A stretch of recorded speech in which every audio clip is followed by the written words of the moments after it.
I never thought an email would be the thing that shattered my marriage. It was just sitting there in Sam's inbox when I used his laptop to print some documents for work, a message from the hiring committee at his office. My stomach dropped before I even opened it. The first line said everything. "We regret to inform you." My name is Alara, and until that moment, I thought I had a pretty good handle on my life.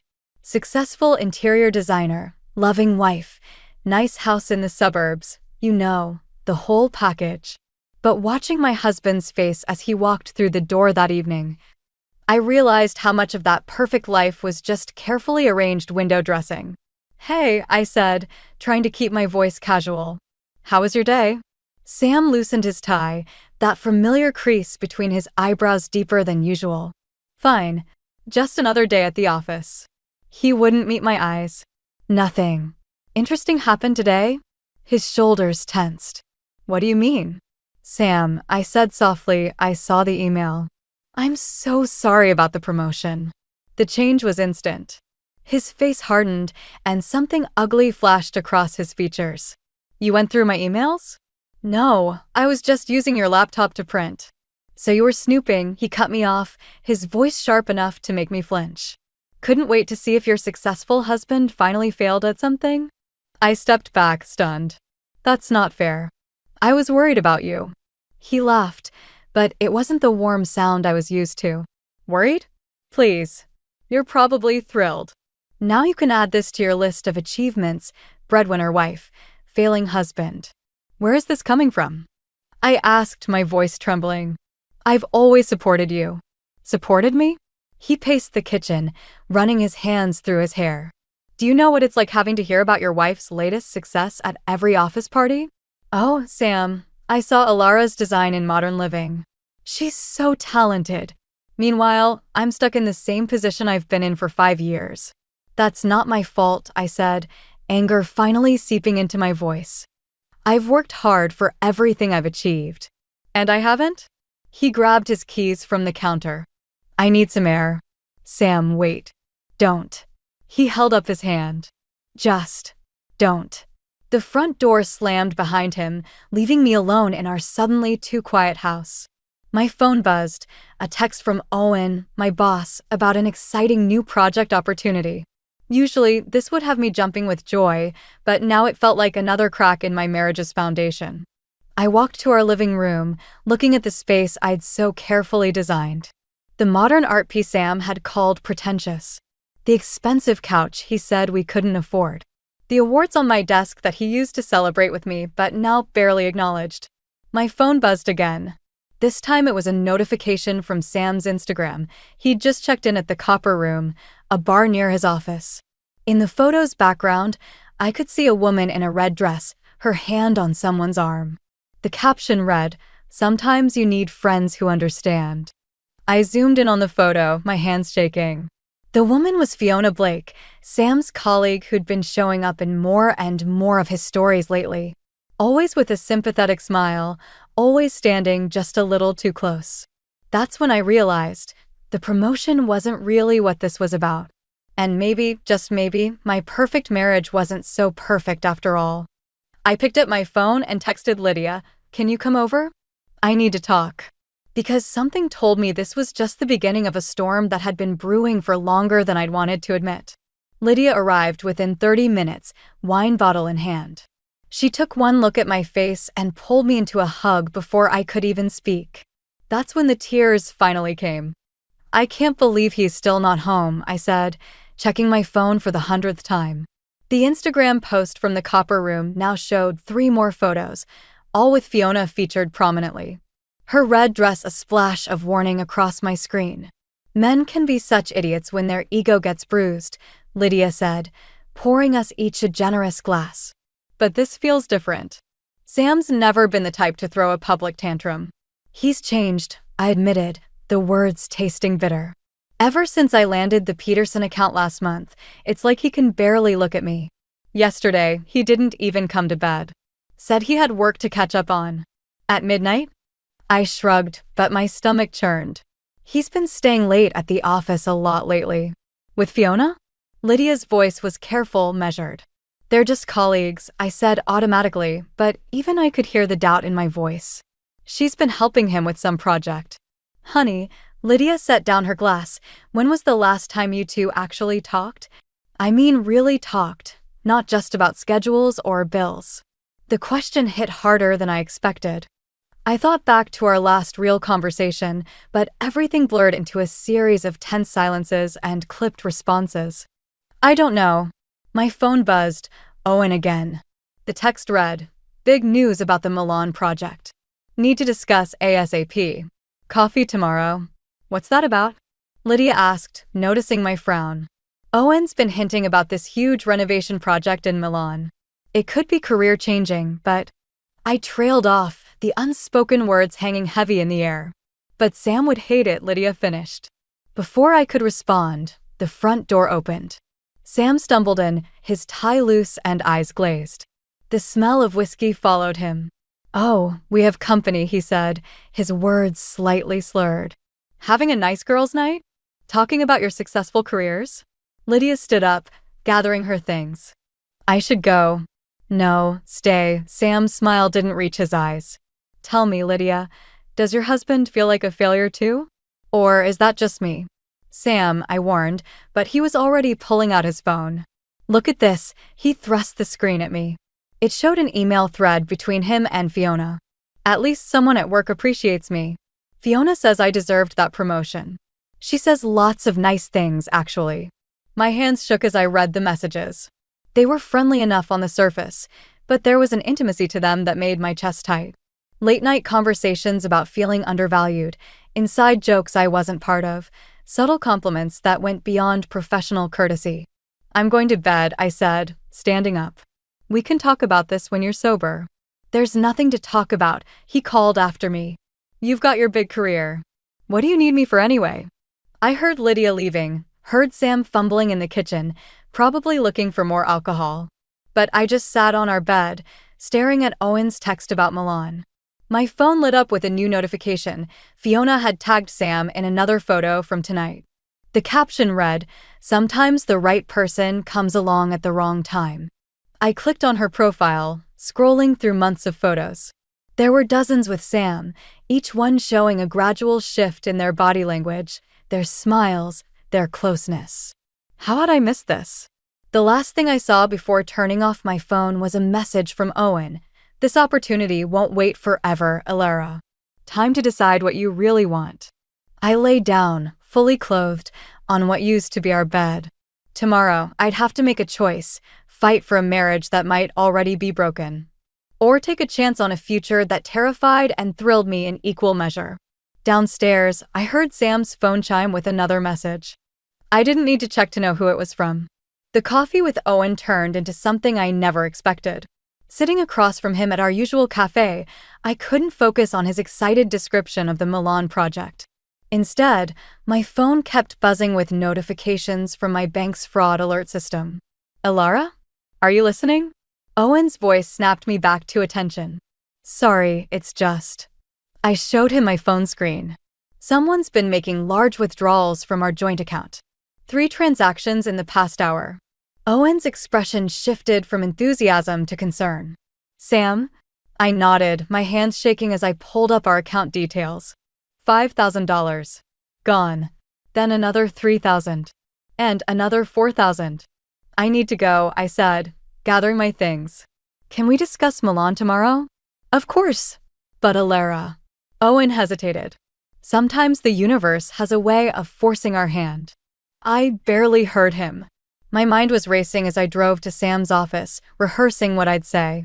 But when I walked through the glass doors of the government building, I wasn't prepared for what I found. Sam's office was empty. Not just empty, cleared out. His nameplate was gone, his desk bare except for a small cardboard box. "Can I help you?" A woman's voice behind me. I turned to find Fiona, wearing that same red dress from the photos. "Where's Sam?" Her smile was perfectly practiced. "He didn't tell you?" "He resigned this morning." Something about a fresh start. The room tilted slightly. "He what?" "It's probably for the best," Fiona continued, her voice dripping with false sympathy. After losing the promotion and with everything else. Everything else? She touched my arm, and it took everything in me not to flinch. Oh, I assumed you knew. About us. The world stopped for a moment. Us. It started as just talks over coffee, Fiona said, dropping her voice. He was so lost, so overshadowed by your success. He needed someone who could understand, who could make him feel like a man again. Each word was a carefully placed knife. I stepped back, my heel catching on the carpet. Where is he now? He mentioned something about the airport. Her smile widened slightly. I think he needed some time to think. I ran. Through the office, down the stairs, barely registering the concerned looks from other employees. In my car, I pulled up our credit card statements. There it was, a first-class ticket to Vancouver. One way. My phone rang. Sam's face appeared on the screen. Don't bother coming home. His voice was cold, distant. I've taken what I need. You can have the rest. It's probably all paid for with your money anyway. Sam, what are you doing? We can talk about this. Talk? He laughed bitterly. Like you talked to me about Milan? I saw the contract on your desk this morning. You were going to take it without even discussing it with me. I haven't signed anything. It doesn't matter anymore. Fiona and I have plans.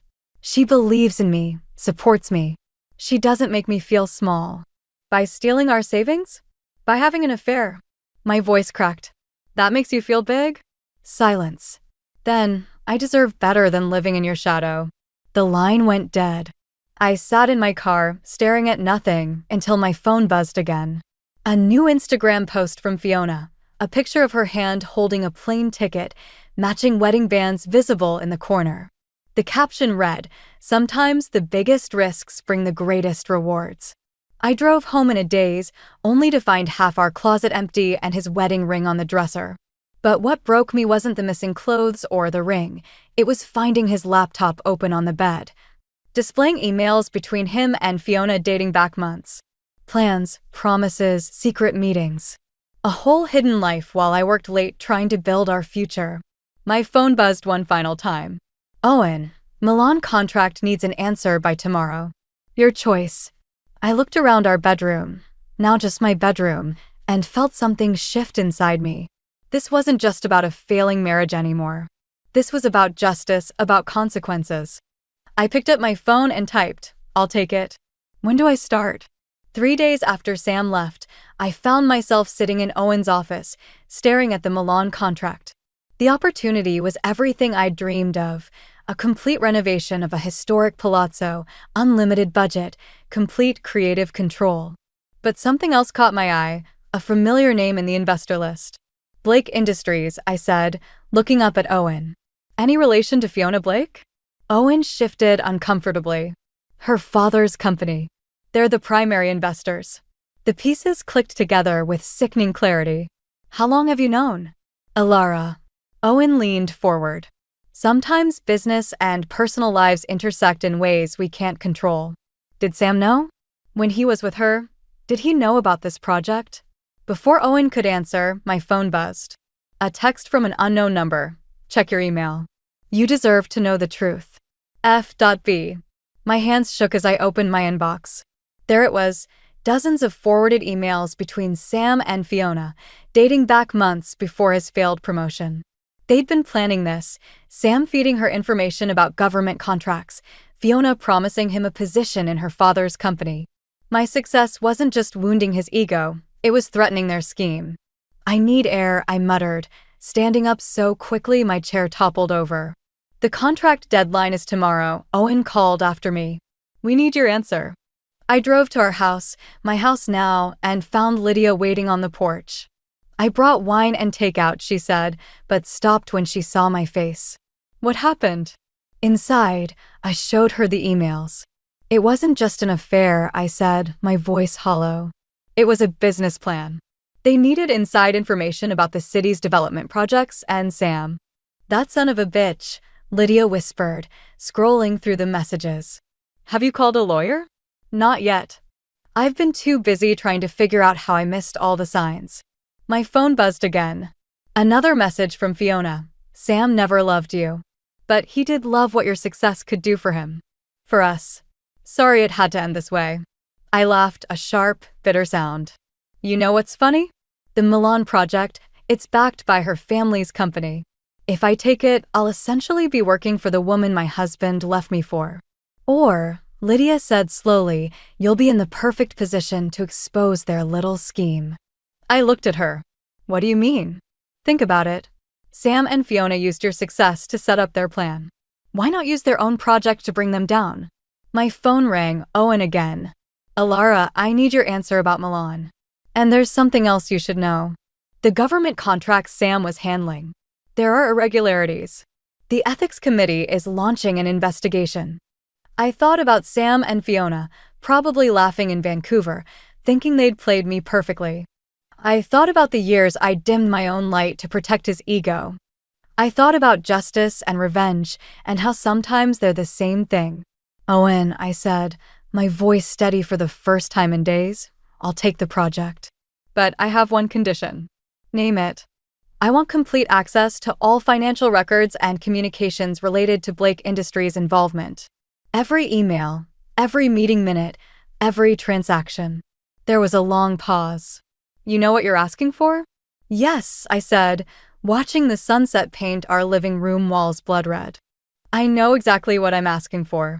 After hanging up, I opened my laptop and began typing, Dear Mr. Blake. I'm honored to accept the position as lead designer for the Milan Palazzo renovation. I look forward to working closely with your company to ensure complete transparency throughout this project. Lydia read over my shoulder. You're really doing this? I thought about Sam's words. I deserve better than living in your shadow. Maybe he was right, but not in the way he meant. Yes, I said, hitting send. It's time to step into the light. The ethics committee didn't waste any time. 2 weeks after I signed the Milan contract, they called me in for questioning. I sat in a sterile conference room, watching the investigator flip through a stack of documents. Mrs. Mitchell, or should I say Miss Mitchell now? She glanced at her notes. We're particularly interested in these emails between your husband and Fiona Blake. Ex-husband, I corrected automatically. And I only discovered those emails after he left. Convenient timing, she said, her pen tapping against the table. Right before you accepted the Blake Industries project. My stomach dropped. What are you implying? Some might see it as suspicious, you taking a position with the very company your husband allegedly shared confidential information with. Almost like a coordinated effort. The room suddenly felt too small. Through the glass walls, I could see Owen pacing in the hallway, running his hands through his hair. I had nothing to do with their scheme, I said, my voice steady despite my racing heart. And yet you're now positioned to benefit from it. My phone buzzed, another message from Sam. They'd been coming more frequently lately, each one more desperate than the last. This one read, they're investigating me. You have to help. Tell them you knew about the development plans all along. I switched off my phone. Miss Mitchell. The investigator leaned forward. Is there something you'd like to share? Actually, yes. I pulled out my laptop. I've been gathering documentation since I started the Milan project. Every irregular transaction, every suspicious meeting between Blake Industries and the government office, including ones that happened before Sam and Fiona's relationship began. Her eyebrows rose. You've been conducting your own investigation? Let's just say I had motivation to look closely at their operation. Later, in Owen's office, he poured us both a drink. You're playing a dangerous game, Alara. Blake Industries isn't just some small-time operation. Neither am I said, but my hands shook as I took the glass. My phone lit up with a text from Lydia. Turn on the news. Now. Owen flipped on the office TV. There was Sam, standing outside the Vancouver courthouse, Fiona notably absent. The headline scrolled beneath, Former Deputy Director faces corruption charges.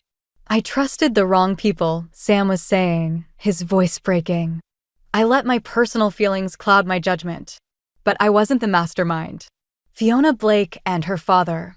The feed cut off abruptly. My phone rang, a Vancouver number. Sam.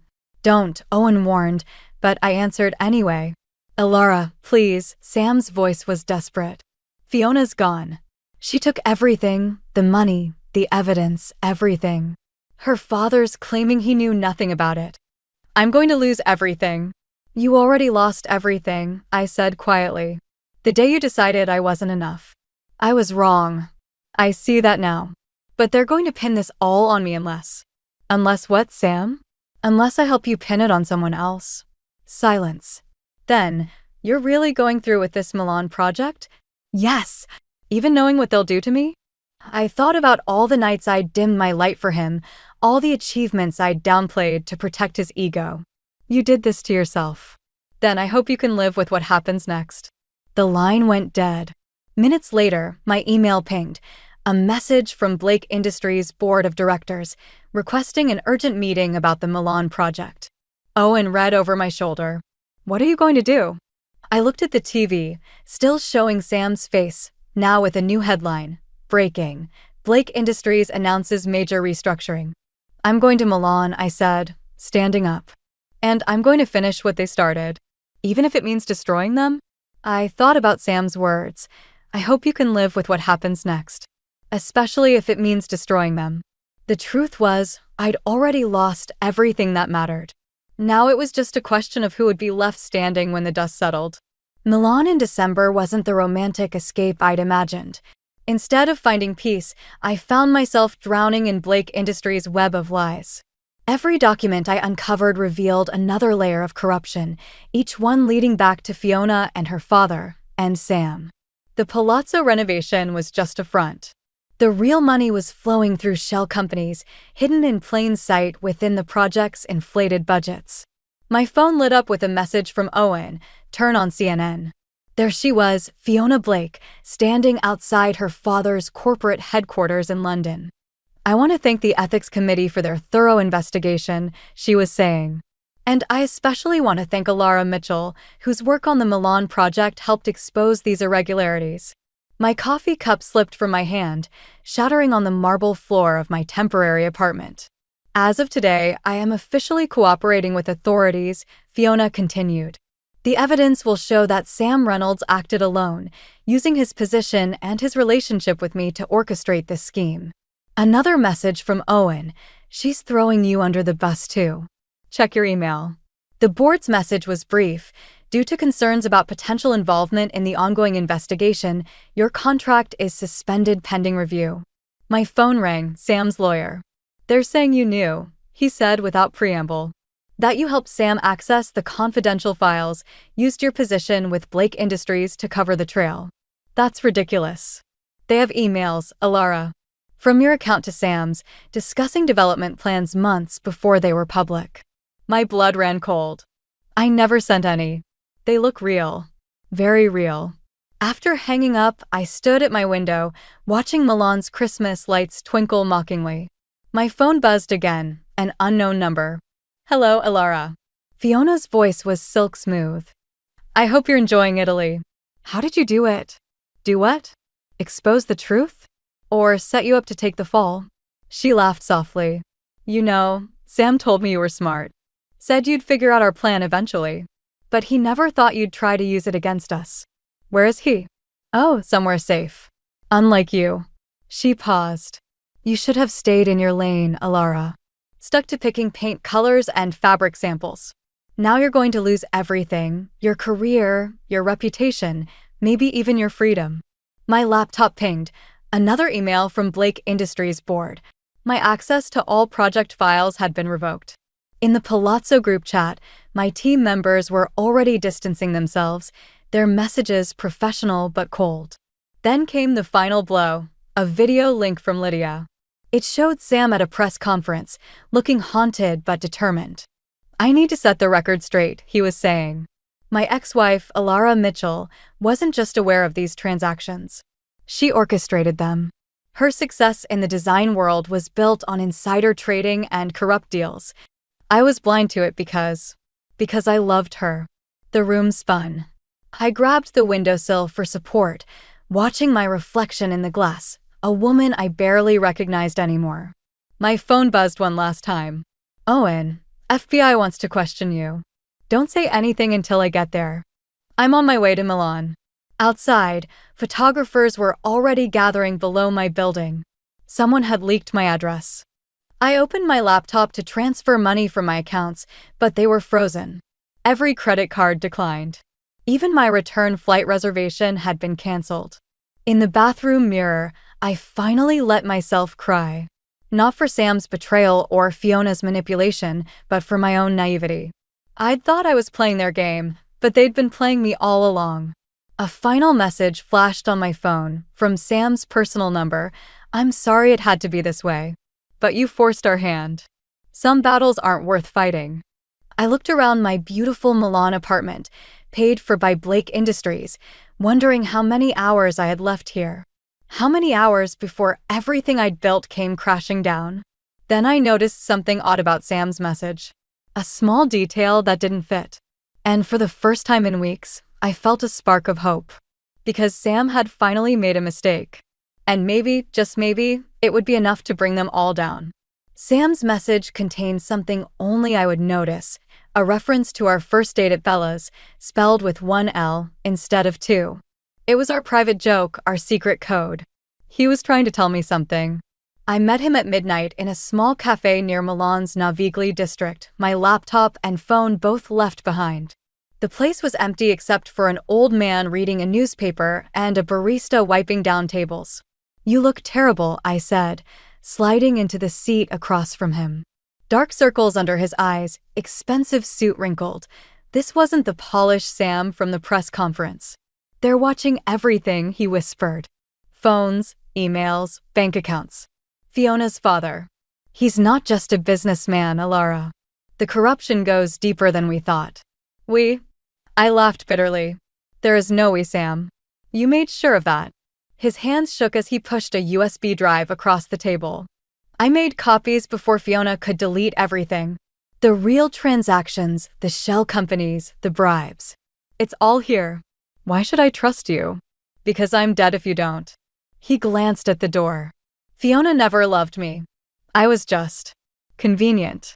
Someone they could manipulate, then destroy. But you." He swallowed hard. "You were always stronger than me. That's why I resented you so much." The barista's phone rang, making us both jump. "Why now?" I asked. "Why help me after everything you've done?" "Because." The cafe door chimed. Fiona walked in, elegant as ever in a red coat that matched her lipstick. "How predictable," she said, sliding into the seat next to Sam. The desperate husband reaches out to his wronged wife. Very romantic. Two men in dark suits appeared at the door. The USB, Fiona held out her hand. "Now." I reached for it, but Sam's foot pressed against mine under the table, our old signal for trust me. "It's fake," Sam said quietly. "The real evidence is already with Interpol." Fiona's smile faltered. "You're bluffing." "Check your phone," I said. She pulled it out, her face paling as she read. "That's impossible. All the accounts were secure. Except the one you used to frame me," I said. "The one you accessed using Sam's old laptop, the one I'd used for work. The one that still had my security software installed." The old man with the newspaper stood up, revealing an Interpol badge. The barista pulled out handcuffs. "You really should have checked those emails more carefully," Sam said. "The ones you forged from Alara?" The metadata showed they were created 3 days after I left for Vancouver, when Alara was already in Milan. Fiona lunged for the door, but the agents were faster. As they led her away, she turned to Sam. "They'll still think you were involved. You'll lose everything." "I already lost everything," he said, looking at me. The moment I forgot what mattered. Later, outside the cafe, Sam handed me another USB drive. "The real one," he said. "Everything they did, everything I helped them do. Use it however you want. Why didn't you just tell me the truth from the beginning? They were watching too closely.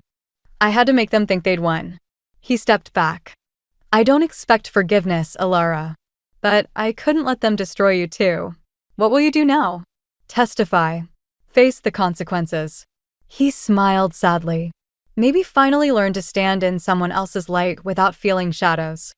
I watched him walk away, the USB drive heavy in my pocket. My phone buzzed. Owen, with news that Blake Industries was facing a major investigation. The Milan project would continue, but under new ownership. The night air was cold, but for the first time in months, I felt warm.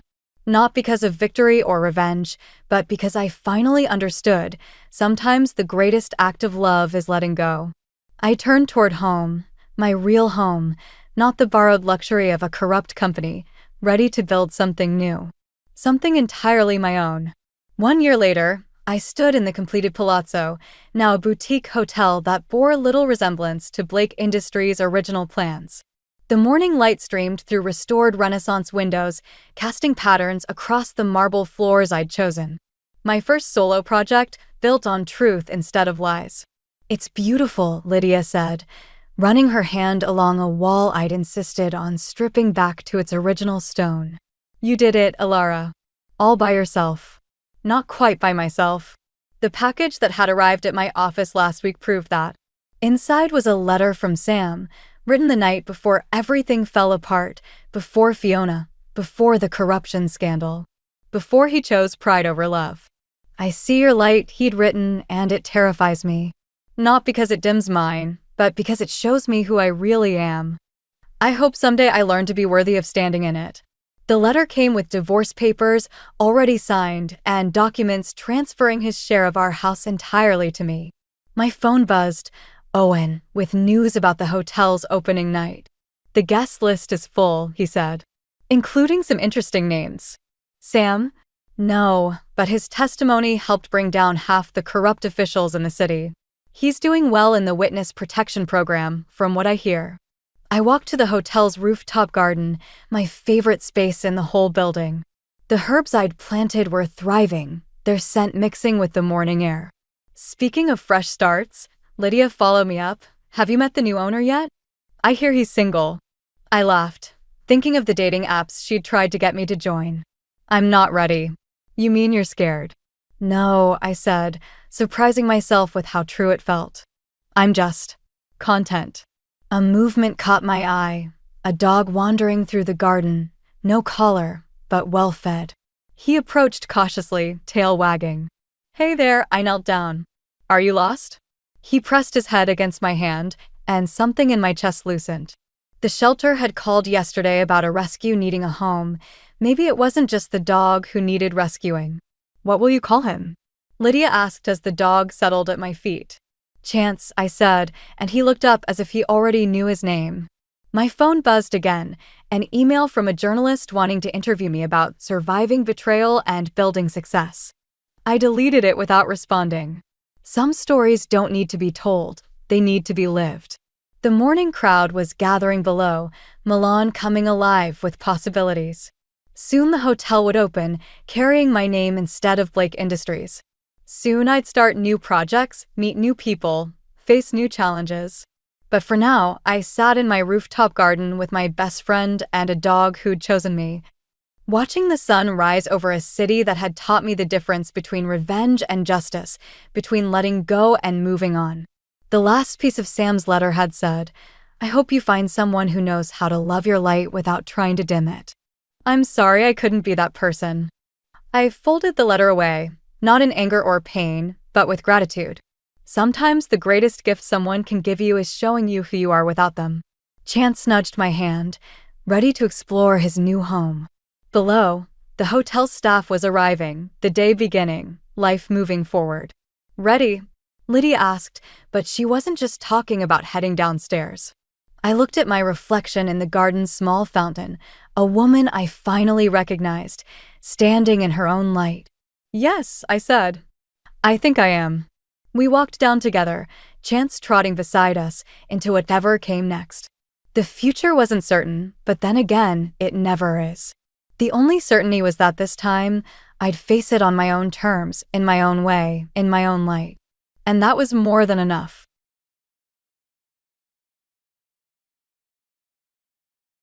I recently bought a high-rise property that's conveniently situated directly across from the train station. Speaking about unanticipated subjects, why would he start chatting about this right away? After all, he did purchase it, and it's very amazing. The apartment has a breathtaking outlook, and the rooms are spotless. I'm a little lost here, though.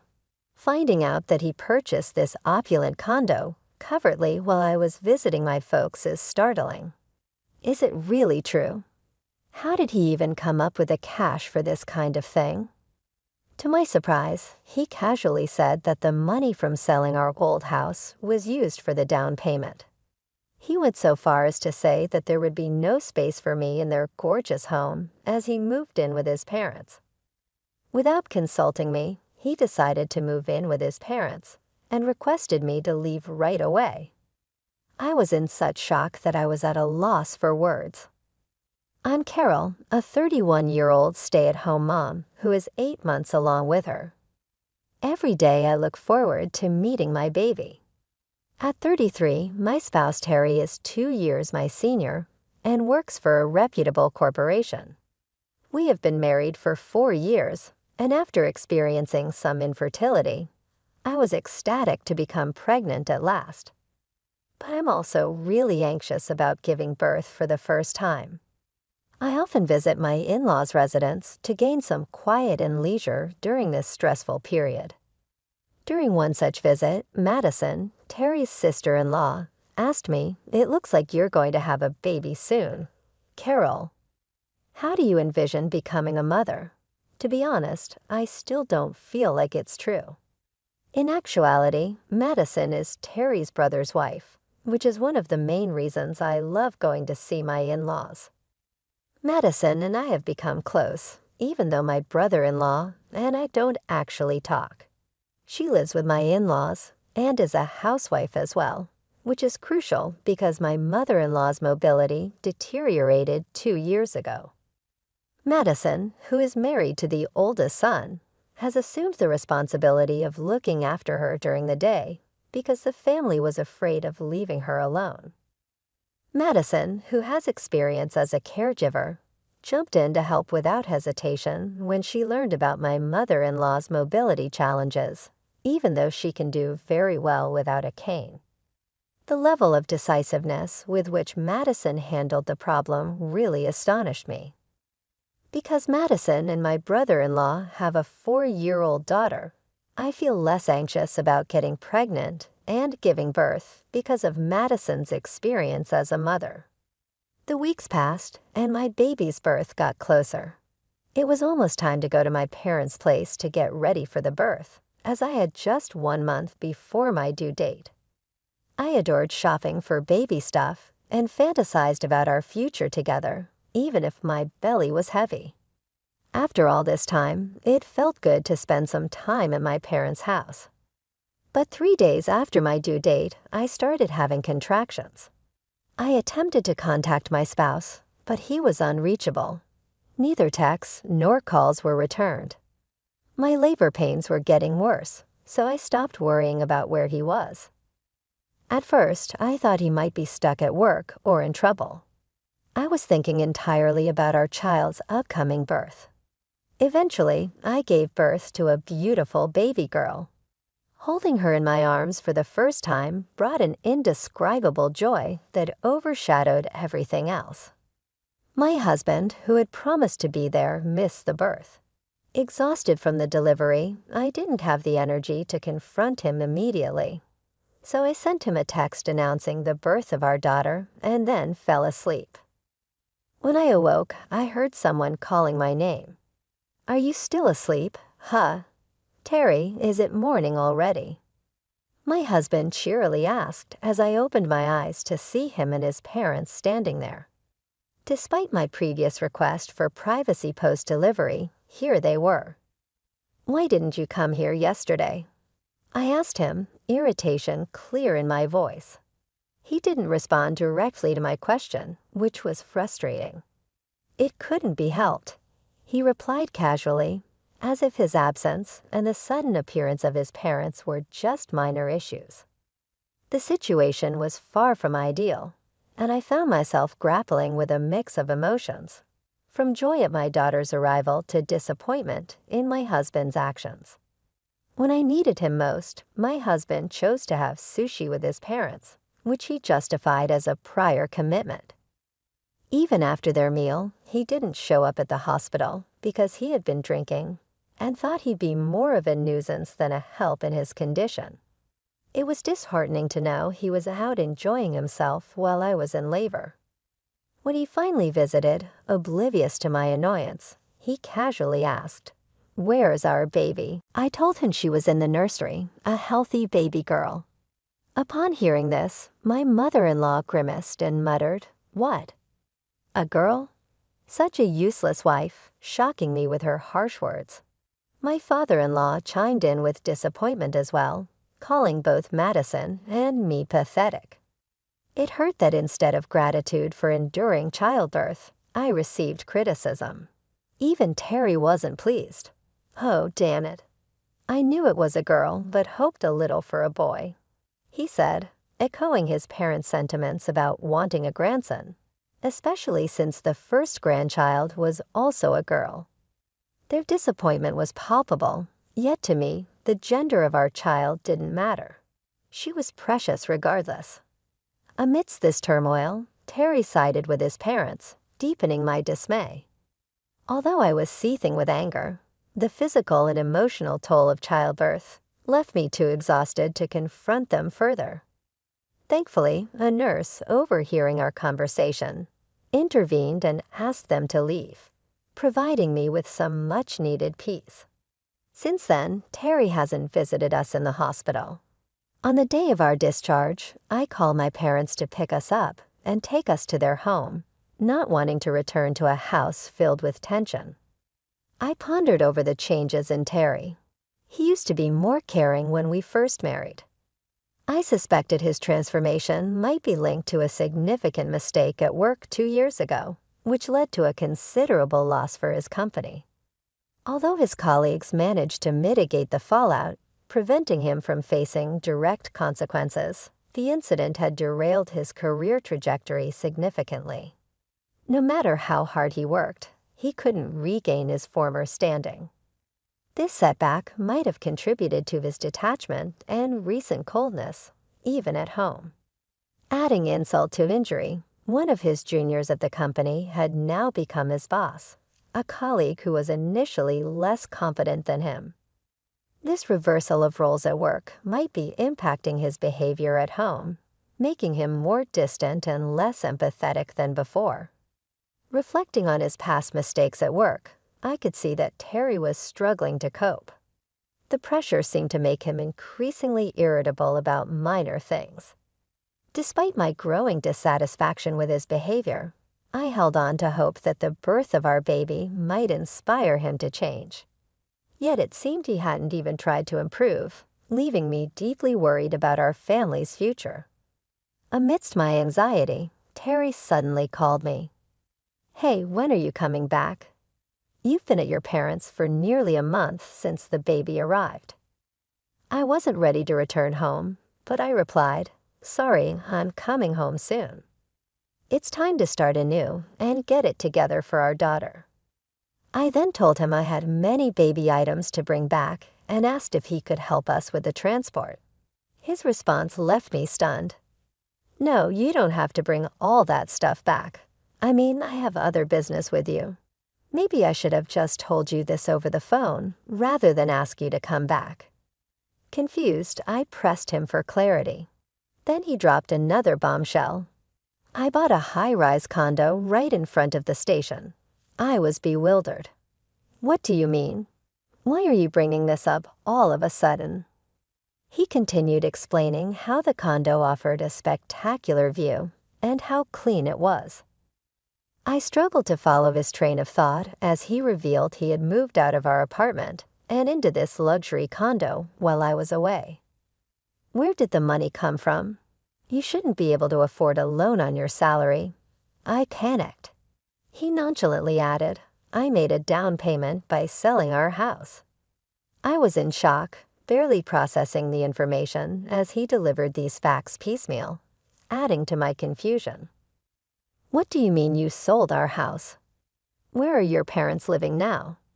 His excitement was evident as he quickly responded, "Daddy and Mommy are living with me in the condo now. I'm going to live with them in this great house, so I don't need a parasite like you around." I was floored by his declaration that he had decided to live with his parents without my consent and was now effectively kicking me out. Speechless, I couldn't muster a response as he abruptly began referring to his parents in childlike terms and announced that they were all living together in the condo. Adding insult to injury, he then insulted me, saying, "You're cocky for just a housewife. You're useless without my salary. Besides, you've been nothing but a couch potato these days." His words cut deep, reflecting a harshness and disdain that left me questioning not only his love, but what our future held. His sudden, drastic changes in behavior and decisions about our lives without consultation were not only shocking but deeply hurtful. During my pregnancy, when I was dealing with severe morning sickness and busy with preparations for our child's arrival, my husband showed no sympathy. After our baby was born, he cruelly remarked that I was useless because the baby wasn't a boy. He even mentioned that his parents thought it would be better for him to be with a younger woman who could bear a son rather than staying with me. Additionally, he told me his parents no longer wanted to live with my brother and his wife, indicating a lot of family tension. He informed me that he had stored my belongings in a storage room and instructed me to collect them soon. The conversation turned even colder as he bluntly stated that he had sent me divorce papers and expected me to file them promptly. Then, without waiting for any response, he hung up. I was left in shock, struggling to understand how I had ended up married to such a heartless person. Despite feeling regret over my choice, I knew I had to pull myself together for the sake of our daughter. After some time to reflect, I resolved to sever ties with him and start anew. I decided not to let him dictate my life any longer. Divorce? Bring it on, I thought to myself, determined to show him that he would regret this more than me. My parents were furious when I explained the situation and immediately supported me in taking legal action as soon as I received the divorce papers. I signed and filed them. Half a month later, my husband unexpectedly showed up at my parents' home, angry about a substantial withdrawal from his bank account. He slammed his bank book on the table and demanded an explanation. Calmly, I responded, "Haven't you heard of the division of property? That's what this is. The bank account is in my name, and I won't give you a cent." Surprised by my assertiveness, he retorted, "You couldn't have earned that much money. Remember, your salary dropped because of your mistake at work, and you think you can claim this money." I stood my ground. "I've been working from home and managed to match your salary. Now we're going to divide our assets, especially since you're the one who wanted a divorce." He was taken aback. "You're kidding me," he said in disbelief. That's when my father, who had remained silent, spoke up. "If you want to dispute this further, we can settle it in court. How dare you treat my daughter this way?" The situation had escalated beyond mere personal grievances. It was now a matter of legal and financial assertion. I was ready to fight for what was rightfully mine and protect my and my daughter's future. I deeply regret that my daughter had to experience such turmoil because of Terry. One day, when he tried to confront us again, my father, who is a police officer, gave him a stern look that scared him off, and he quickly left our home. That was the moment I finally severed ties with Terry for good, and we also resolved the division of assets. Since then, I've been living with my parents, focusing on raising my daughter. Parenting has become more familiar to me, and my daughter's adorable nature makes every day joyful. Life has been good, filled with the happiness that only a child can bring. A few months into our new life, I started receiving persistent calls from an unknown number. Initially, I ignored them, thinking they might be work-related, but the caller was persistent. Eventually, I answered, and to my surprise, it was Terry. "Hello, Carol," he said hesitantly. "What do you want? How are you doing?" I asked, not interested in small talk. "Can you come back here? I'm having trouble paying my mortgage for the condo, and I might get kicked out soon, he confessed. Oh, so you're short on cash? I replied, not particularly sympathetic.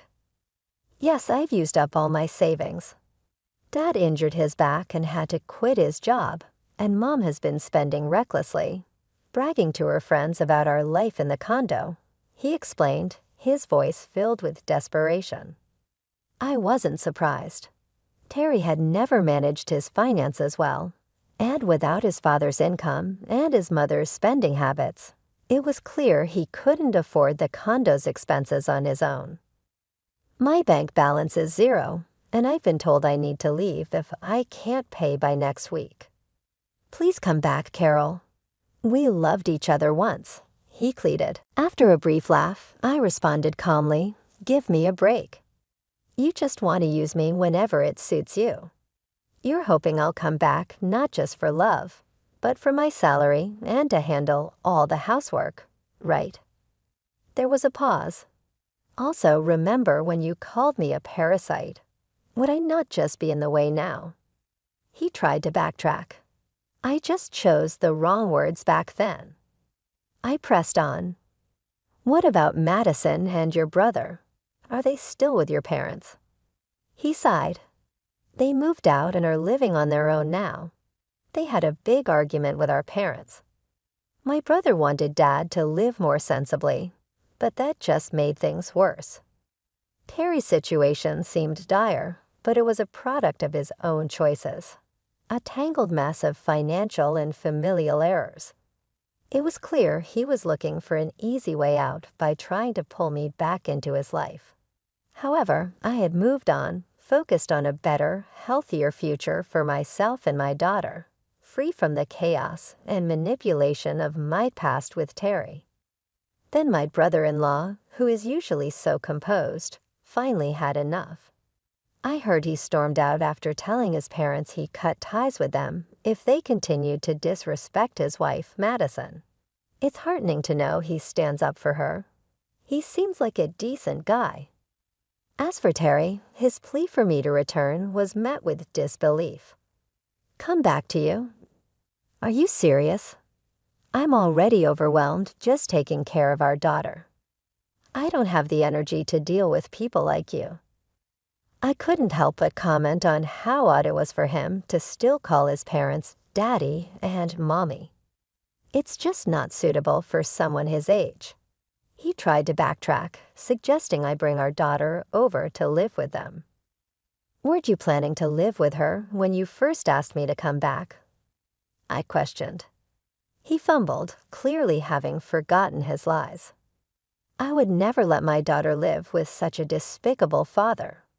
Don't ever call me again, and if you show up, I'll have my dad arrest you. I warned him. He made a weak sound in return, maybe remembering the threatening aura of my father, but I hung up and blocked his number. He tried to call me on a different number shortly after, so I changed mine to completely shut him off. Madison contacted me again later and expressed her regret for her silence. She gave an explanation of how they had trouble setting up the internet after moving to the country. Madison encouraged me to visit their peaceful rural home, where she now lived with her family. When I first went to see her, I was enthralled with the peaceful, natural surroundings, a perfect environment for a child to grow up. My brother-in-law informed me during my visit that Terry and his parents were having financial difficulties after being forced to vacate their condo because of outstanding obligations, which was a dramatic departure from their prior way of life. It was poetic justice, if you will.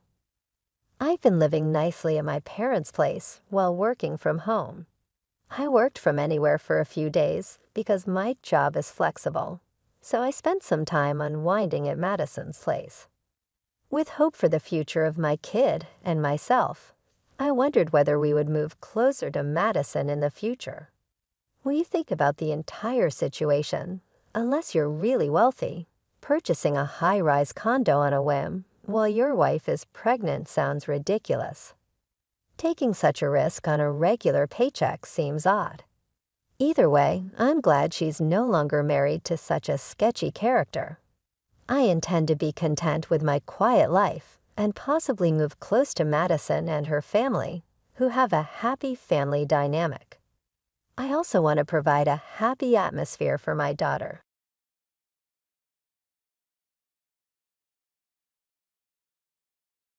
My supervisor surprised me with an unexpected announcement. They want my position to go to their relative, so I must leave my job today. I was completely caught off guard, struggling to respond to this sudden decision. The 15th of the month is when we typically pay our suppliers, which I normally handle through a mix of bank transfers and direct payments, even visiting some in person as a courtesy.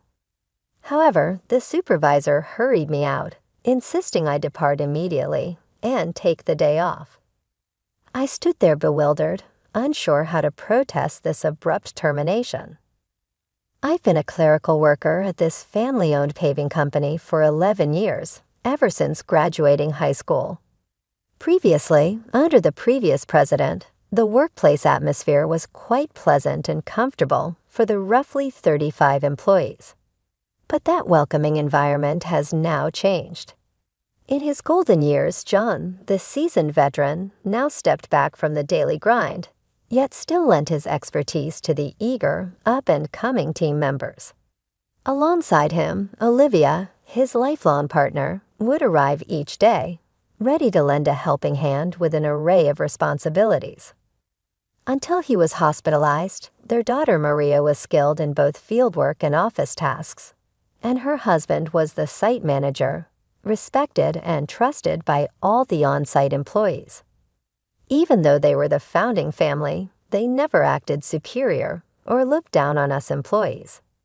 It would have been wonderful if this enjoyable and smooth-running company life had continued, but reality had other plans. Unfortunately, at the end of last year, the chairman died of cancer.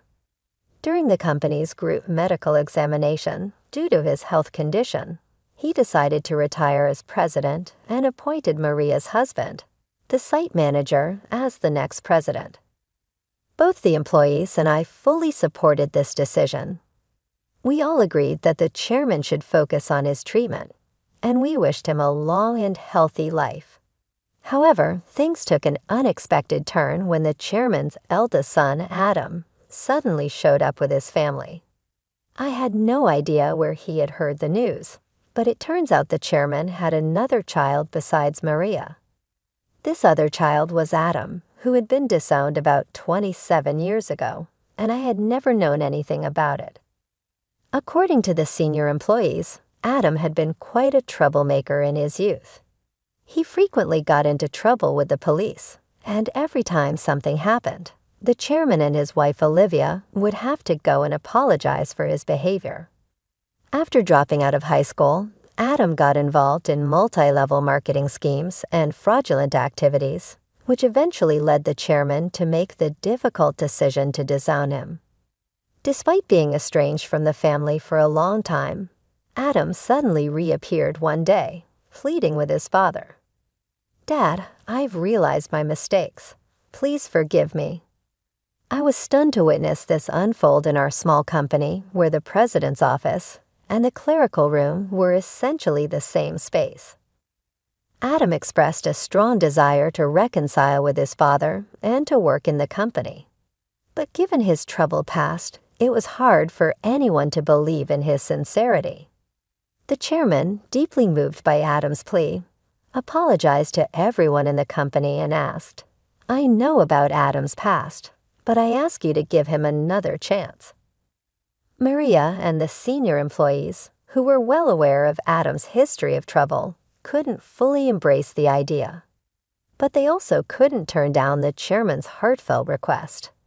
So Adam and his family moved into the annex of the chairman's house.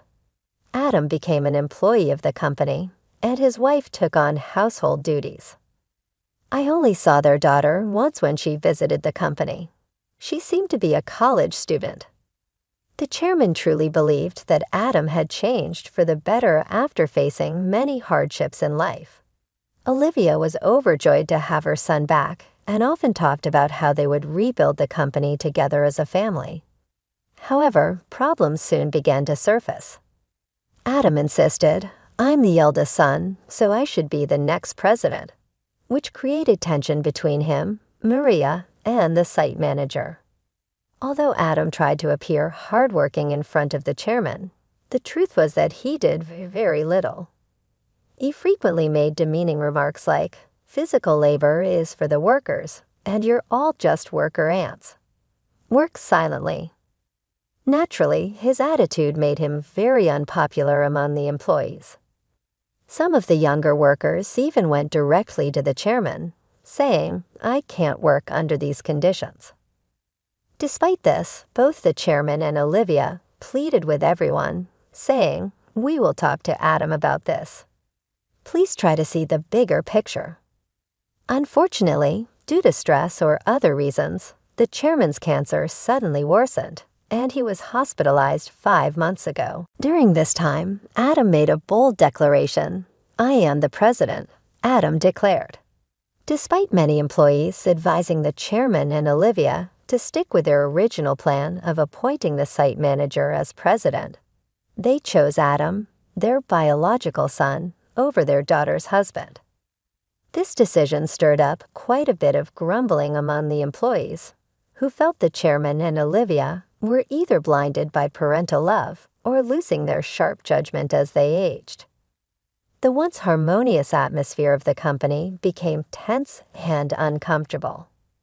Tensions were high, and it was clear that the decision had caused a rift. Maria and the site manager, her husband, began working behind the scenes to keep the company running smoothly. This left me handling all the administrative tasks alone, a job that was once shared among Olivia, Maria, and me. Now, I often found myself working overtime, sometimes leaving so late that the date had already changed by the time I got home. Meanwhile, Adam seemed to have no interest in the responsibilities of running the company. He treated administrative duties as if they were effortless, spending his days at hostess bars, betting on horses, or gambling. My relationship with Adam, the new president, took a serious downturn over an issue with expenses. Adam had been using the company's credit card for personal dining and entertainment, and while I had overlooked it to some extent, this time the expense crossed a line. With apprehension, I handed the receipt back to him. "I can't approve this expense," I told him. "What? Why not?" He demanded. "This is for your wife's corrective underwear. It's not related to business, so it can't be expensed," I explained, trying to remain calm. Adam's face flushed with anger. "Don't challenge me. She's the president's wife. It's natural for her to dress well. This is a valid expense," he insisted. "No, that's not how it works. Your wife's underwear can't be considered a business expense," I stammered, struggling to comprehend how the president could justify a $7,000 expense for his wife's corrective underwear. His next suggestion left me even more bewildered. "Then let's turn selling corrective underwear into our new business venture. We'll categorize it as inventory so it counts as an expense," Adam said, seeming pleased with his idea. I was at a loss for words. "We're a paving company," I managed to say, trying to make him see reason. "So what? We can threaten clients that if they don't buy from us, we'll cancel their contracts. Everyone will buy it. Easy money. $1,000 for $7,000 worth of product." Adam chuckled loudly, but I felt horrified. "That's absolutely unacceptable. It will damage our credibility," I snapped at him in anger. From that moment on, I became the target of the president's disdain. Day after day, I endured constant berating from him. The situation became so difficult that I wasn't sure how much longer I could handle it. I thought about quitting many times, but I kept going.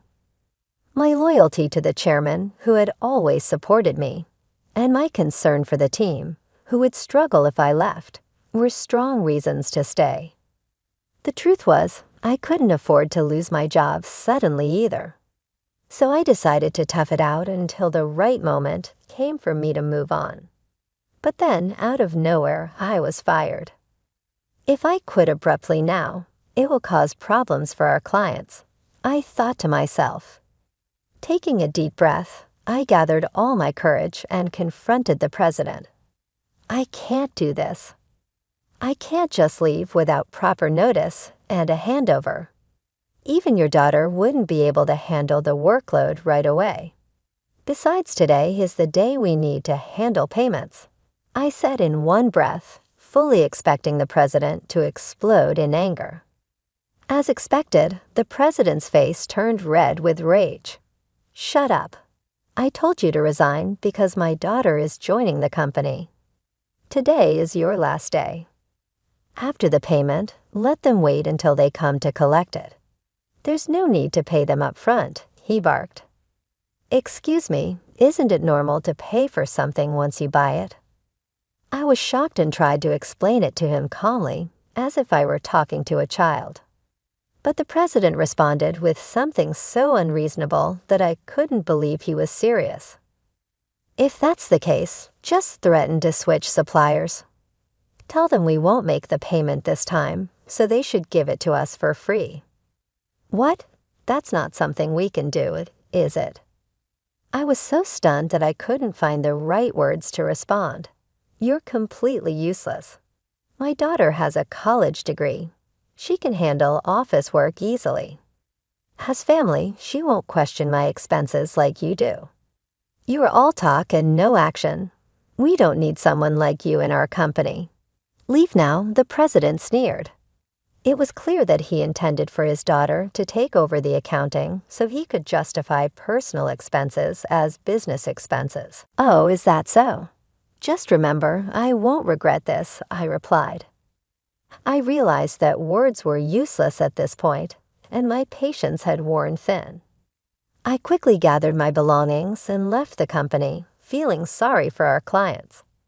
I called Maria, even though I knew Olivia and Maria were busy taking care of the chairman. This was urgent. I explained everything to her and trusted Maria to handle the situation. Once I left the company, I suddenly found myself with nothing to do. Being fired without notice clearly violated labor standards laws. I decided to report the situation to the Labor Standards Office. I knew the company could get into serious trouble because we were part of the middle company payment system. This system supports small and medium-sized businesses that can't always afford to pay severance on their own.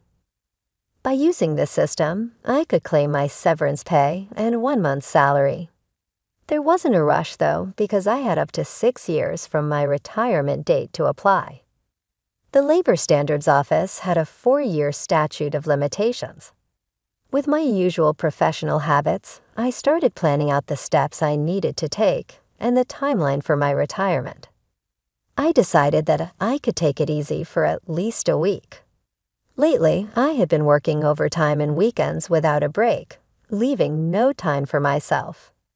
There were many places I wanted to visit once I had some time to relax, so I chose to go on a day trip to the beach for a refreshing break. After enjoying a peaceful day at the beach, I checked my phone, which I had left in a locker. I found several missed calls, emails, and voicemails waiting for me. One email from Maria caught my attention. It said the payment process went smoothly, and everything was in order. I felt a sense of relief, despite how abruptly the president had dismissed me. Still, I couldn't shake the guilt I felt for leaving my job in anger. Next, I listened to the voicemail from the company. It was the president's panicked voice saying, "Hey, what's going on? They're saying I'm not the real president. Did you know about this? Explain yourself." I couldn't help but chuckle at his sudden realization. After that, I continued to check my emails and voicemails. Among them was a message from the chairman asking me to come to the hospital that evening. I promptly headed to the hospital. When I arrived, I found Olivia and the president already there in the room with the chairman.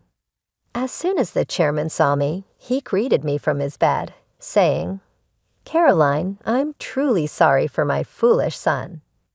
Before I could respond, Adam, the president, arrogantly shouted, "Hey, what's going on?" "I'm not the official president. Explain yourself." The chairman quickly silenced him with a stern command, "Quiet down." It turned out that right after I'd called Maria, she immediately informed the chairman and Olivia about everything that had happened. Upon receiving the news, the chairman had contacted Adam, who had been acting as president, and asked him directly, "Do you really not know anything? So what's the truth?"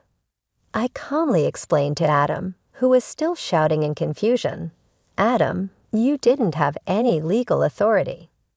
Your role as president was just a title. It might seem confusing, but in business terms, being the president is a position within the company that doesn't hold legal standing like a representative director does. The representative director is the person who is legally responsible for the company's actions externally.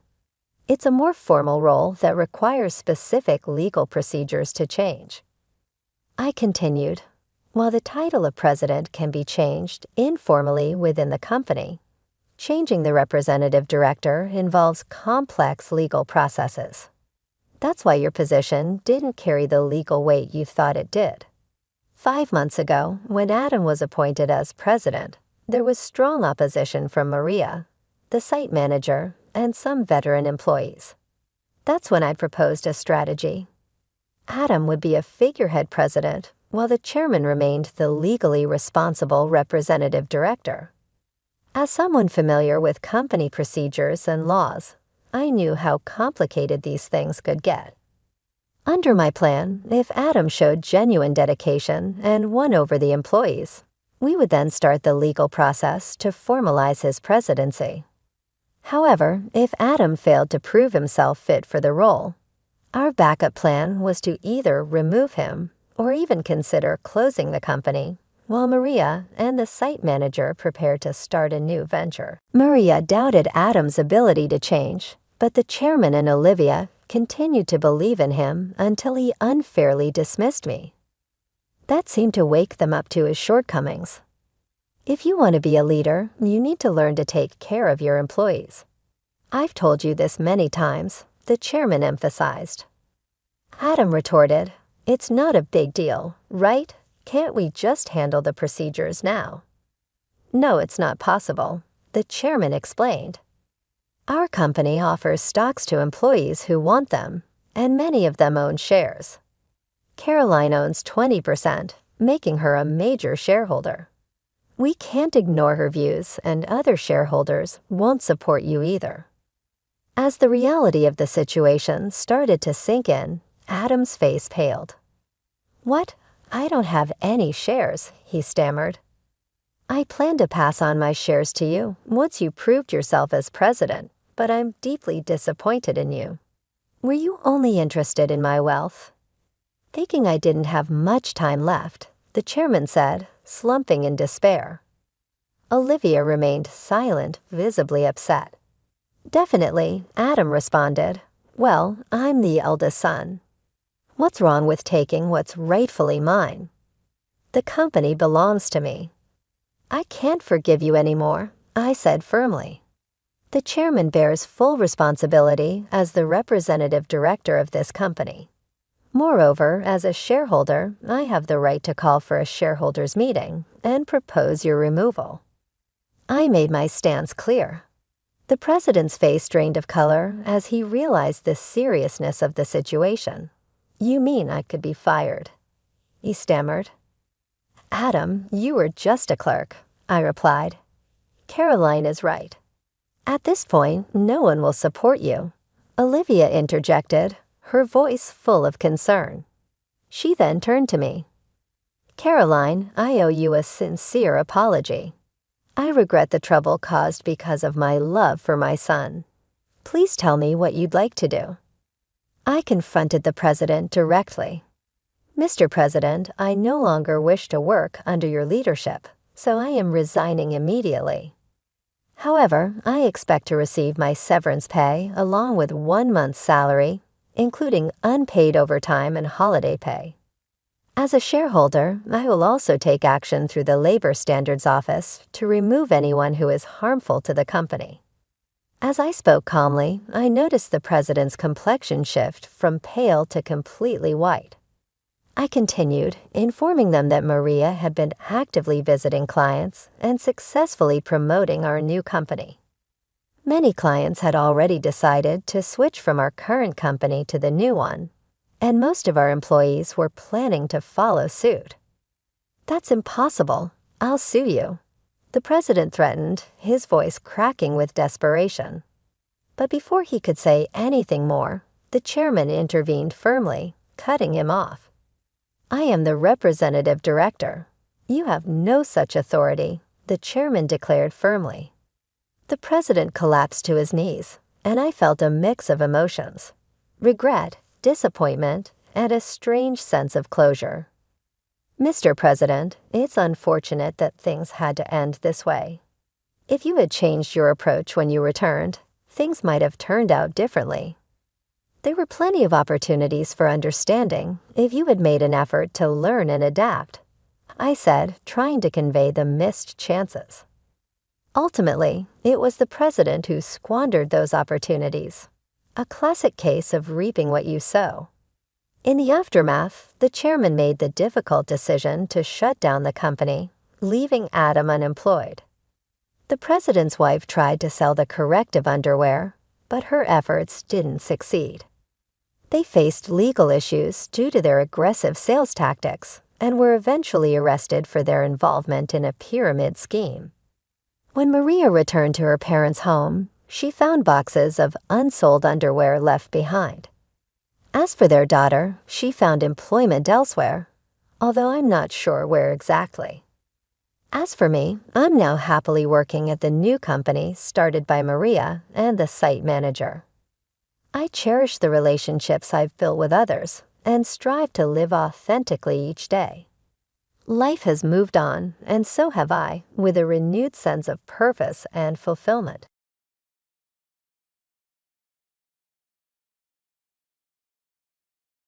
"This is where my parents live," Mark declared suddenly upon his visit, his voice filled with a sense of pride and belonging. Behind him, his elderly in-laws nodded happily, their weathered faces breaking into wide smiles as they surveyed the modest but well-kept suburban home. I felt a pang of discomfort as I found myself in the middle of an online meeting, my attention divided between the virtual conference and the unexpected domestic situation unfolding before me. Quickly, I apologized to the other party on the call and ended the video conference, turning my gaze towards the door where the unexpected guests had arrived. "Why did you come all of a sudden?" I asked them, maintaining my composure despite the disruption to my schedule. A twinge of annoyance flickered within me, but I strived to keep my emotions in check. My father-in-law, a portly man with a booming voice, proudly replied, "We've decided to take over the mortgage on this house. So please leave, and we'll handle the payments from now on." His statement was delivered with a tone of authority, as if he were issuing a command rather than making a suggestion. I found it hard to suppress a laugh at his bold declaration. My mother-in-law, a petite woman who had never held a job outside the home, nodded in agreement, while my husband Mark seemed completely in favor of his parents' unsolicited intervention. Disappointed by his lack of assertiveness and his apparent willingness to defer to his parents' wishes, I briefly considered the possibility of divorce as a means of extricating myself from this complex and increasingly tense situation. "I'll leave," I quickly replied, to the surprise of all three of them. The mortgage on the house was a substantial $5,000 per month, a figure that elicited a raised eyebrow from me as I contemplated the financial implications. With an inward smile, I began to pack my belongings with a newfound sense of determination. Luckily, I had a business trip scheduled for the following week, a timely opportunity to remove myself from the escalating tension in the household. Suitcase and bankbook in hand, I headed towards the entrance, my mind already racing with thoughts of my future plans. "Goodbye," I said simply as I left the house, closing the door behind me. My first order of business would be to start the process of transferring the house's title to Mark, an act that would mark the beginning of a new chapter in my life. My name is Emily Owen, and this was the unexpected turn of events that led me to this pivotal moment. Here is the elaborated and lengthened version of the original passage. I am 35 years old and have been working as a web designer for the past 10 years. 5 years ago, I decided to venture out on my own and started my own web design studio.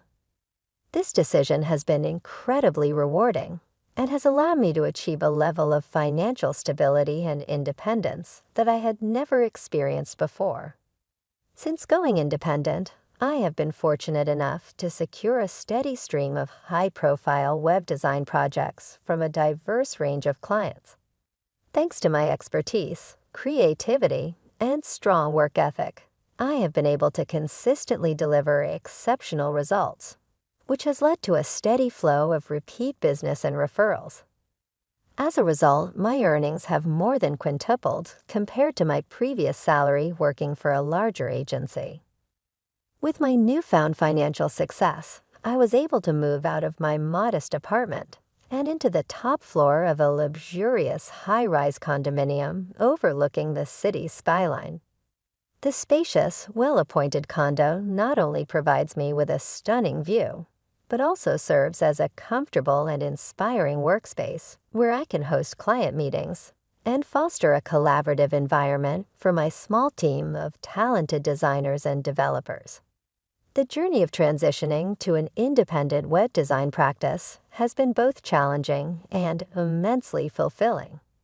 The increased autonomy, flexibility, and earning potential have allowed me to achieve a level of personal and professional satisfaction that I never experienced while working for someone else. I am grateful for the opportunities that have come my way and am excited to continue building my business and expanding my creative horizons.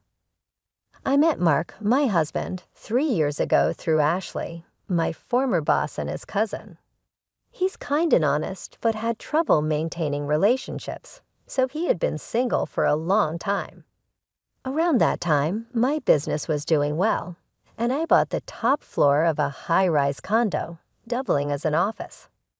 I wasn't planning on marrying, but Ashley strongly suggested I meet Mark. When I met him, he was very gentle and attractive, looking much younger than his actual age.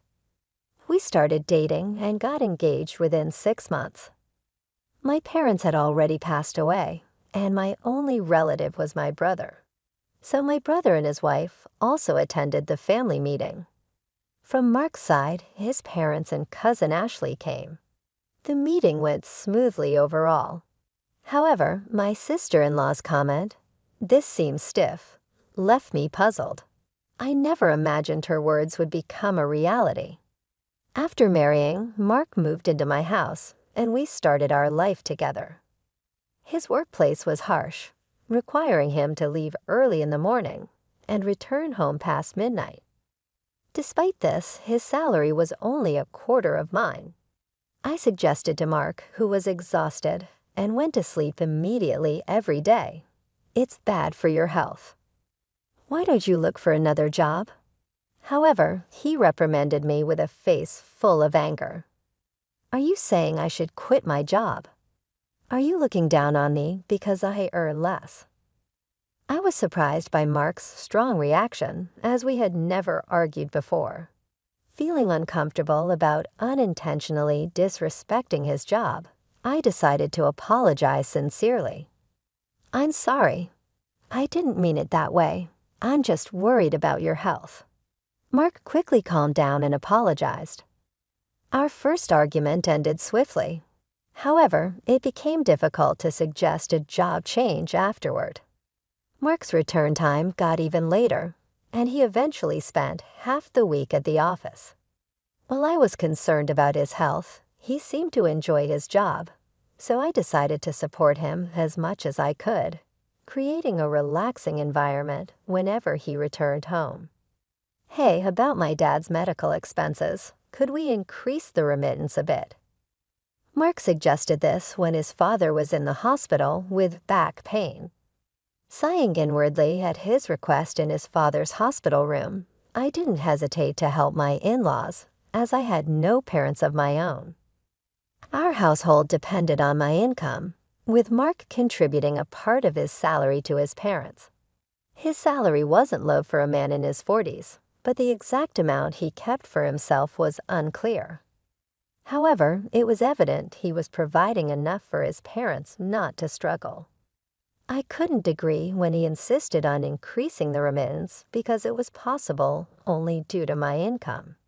Yet it was hard to refuse in front of his parents. "Mark, you're really kind.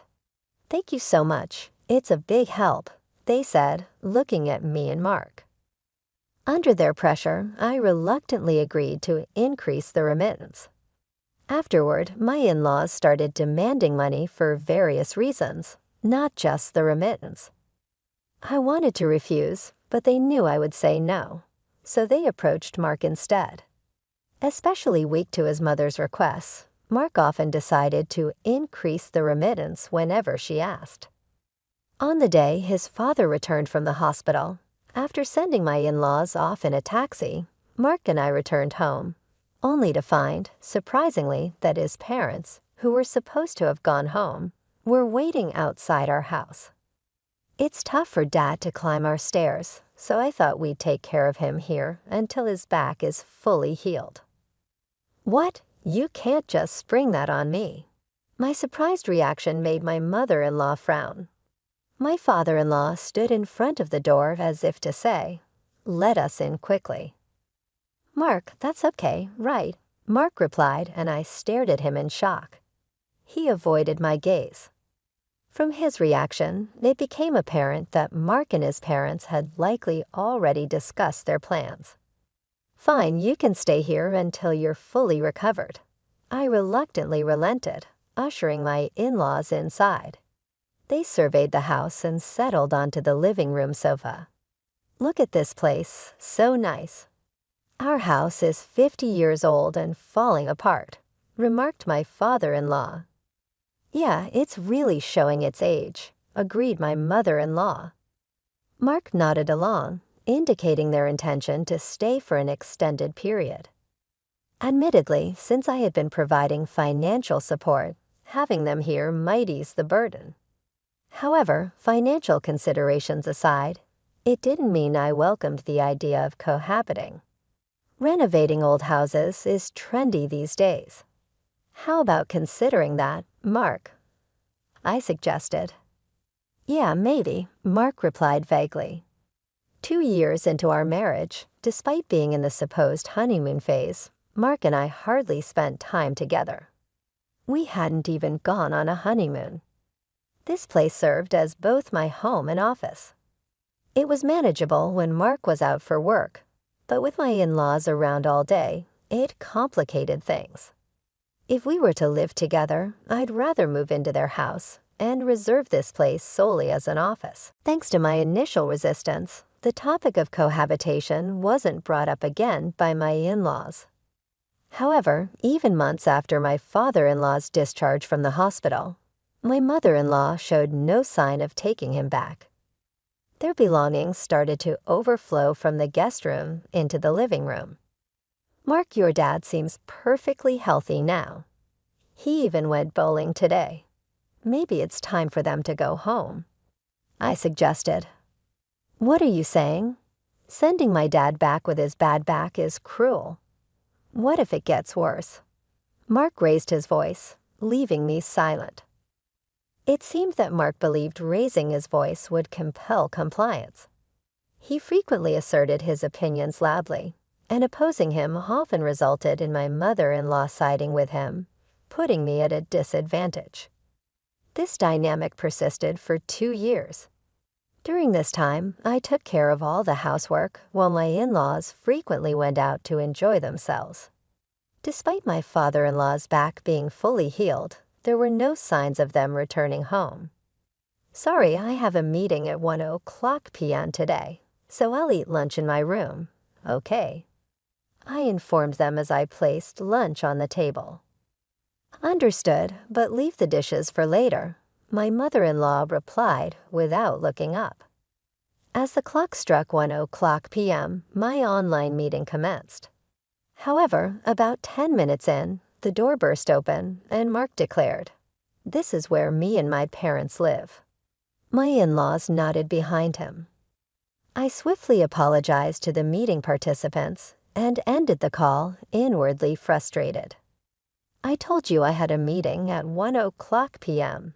I grumbled as I headed towards the door. "Why are you doing this all of a sudden?" I asked calmly, only to be met with my father-in-law's smug reply. "We'll pay the mortgage so you can leave." Suppressing a laugh at his audacity, I simply replied, "All right, I'll leave," surprising all three of them. With the mortgage at $5,000 per month, I couldn't help but smile inwardly at the prospect of moving forward with my plans. I approached the task with a sullen expression, aware of the serious decision I was making. Fortunately, a week-long business trip awaited me starting the next day. Armed with a meticulously packed suitcase in my bank book, I headed for the exit. "Goodbye," I uttered, bidding farewell to the home that had become a source of contention. The first order of business was transferring the house title to Mark. Brimming with excitement about the impending changes, I checked into a hotel and promptly contacted a real estate agent to initiate the house transfer, encompassing the mortgage. The success of the transfer rested on Mark's ability to handle the mortgage. If he couldn't manage it, the options were a lump sum payment or selling the house. Accepting this reality, I directed the agent to find me a new home and office. My work could be conducted remotely, but a dedicated office space was crucial for calm client discussions. The agent identified a suitable location approximately 40 minutes from my previous residence, complete with top-notch security. After a visit and quick decision, I bought the luxurious apartment, considering it a well-deserved reward for my efforts. In the interim period before the move, I stayed in temporary accommodation. Once all the necessary documents were prepared, I delegated the packing and moving process to a professional moving company. During the move, my in-laws and Mark assisted, exchanging unpleasant remarks about me. One of the movers even commented, "You have a difficult family," causing me a flush of embarrassment. A week after settling into my new abode, I received a call from Mark. His anxious inquiry about changing the mortgage indicated he was just grasping the situation. His father's shouts in the background urged me to return quickly. Despite the divorce being the plan, Mark seemed taken aback. "But we're getting a divorce, right? It's unfair for me to pay the mortgage if you're the one living there," he protested. However, I couldn't accept his denial, especially after they had explicitly told me to leave the house. I played back our conversation from that day, caught on tape during a web meeting. Mark was startled by my explanation, having forgotten about my practice of recording meetings for documentation purposes. Undeterred, I informed him about the impending mortgage repayments, subject to a credit check. Mark, seemingly unaware of the details, asked about the monthly amount, leading to my laughter. Despite my prior disclosures and document presentations, Mark seemed oblivious to the $5,000 monthly mortgage. Stunned, he remained speechless, prompting his mother to intervene. She questioned the amount and asserted that Mark's salary could handle it. Unbeknownst to his parents, Mark hadn't disclosed his actual salary. His mother confidently declared that they wouldn't assist me any longer. In response, I burst into laughter, provoking her anger. Undeterred, I revealed the actual mortgage amount, $4,000. "What? The mortgage is Mark's monthly salary? That's absurd." My words left her shocked and frozen for a moment, but then she burst into laughter. "That's impossible." Mark has been sending us $4,000 every month. If his salary is really $4,000, he would have been sending us all of it. Stop lying, she exclaimed, refusing to believe me. Remaining calm, I pointed her towards the evidence. Look at the shelf right by the entrance of the living room. You'll find Mark's salary slips there. If you doubt it, check for yourself. She dismissed my explanation, accusing me of lying, and headed to the indicated shelf. In the background, I could hear Mark trying to stop her. Soon, her voice of surprise came through the phone. What? There's not even $4,000 here, Mark. What's the meaning of this? Mark's actual salary turned out to be even lower than I knew, and I could hear his in-laws questioning him in the background. You might not hear me, but just so you know, the house mortgage is $5,000 a month. Take care, I declared loudly. Whether they heard me or not, I ended the call. Mark called again several times later, but I ignored them all. Let's discuss this through a lawyer from now on. I texted him, and then ignored any further communication. The lawyer I hired dealt with frequent contacts in the following days, which soon quieted down. I promptly filed for compensation through my lawyer. After a while, a response came through my lawyer, and I couldn't help but laugh at its contents. It seemed to be coded by a team of liars from Mark's side. The allegations by Shelley are false, and the real victim is our client. We demand compensation for emotional distress, it read. All I could say to my lawyer was, I'm sorry. The divorce was nearing, but our relationship as a couple was still ongoing. I wanted to get away from a husband who could make such demands. My client wants to meet and discuss in person. It seems Mark doesn't know about this, my lawyer said, handing me a letter. The letter briefly requested to verify the truth behind Mark's claims. I agreed through my lawyer and chose a location far from my current residence for precaution. At the scheduled meeting with the opposing lawyer, Mark didn't show up. The lawyer was young and polite, greeting me properly upon arrival. He revealed that his client was actually Mark's mother. According to him, Mark remained silent during their discussions, keeping his head down. His parents kept accusing me, claiming I fabricated fault to demand compensation. As I listened, the lawyer handed me a document detailing the alleged malicious actions. However, my lawyer and I noticed that the document was intentionally crafted to demean me. I explained each point in detail, and the opposing lawyer nodded earnestly, showing understanding. My lawyer presented evidence in line with my explanations.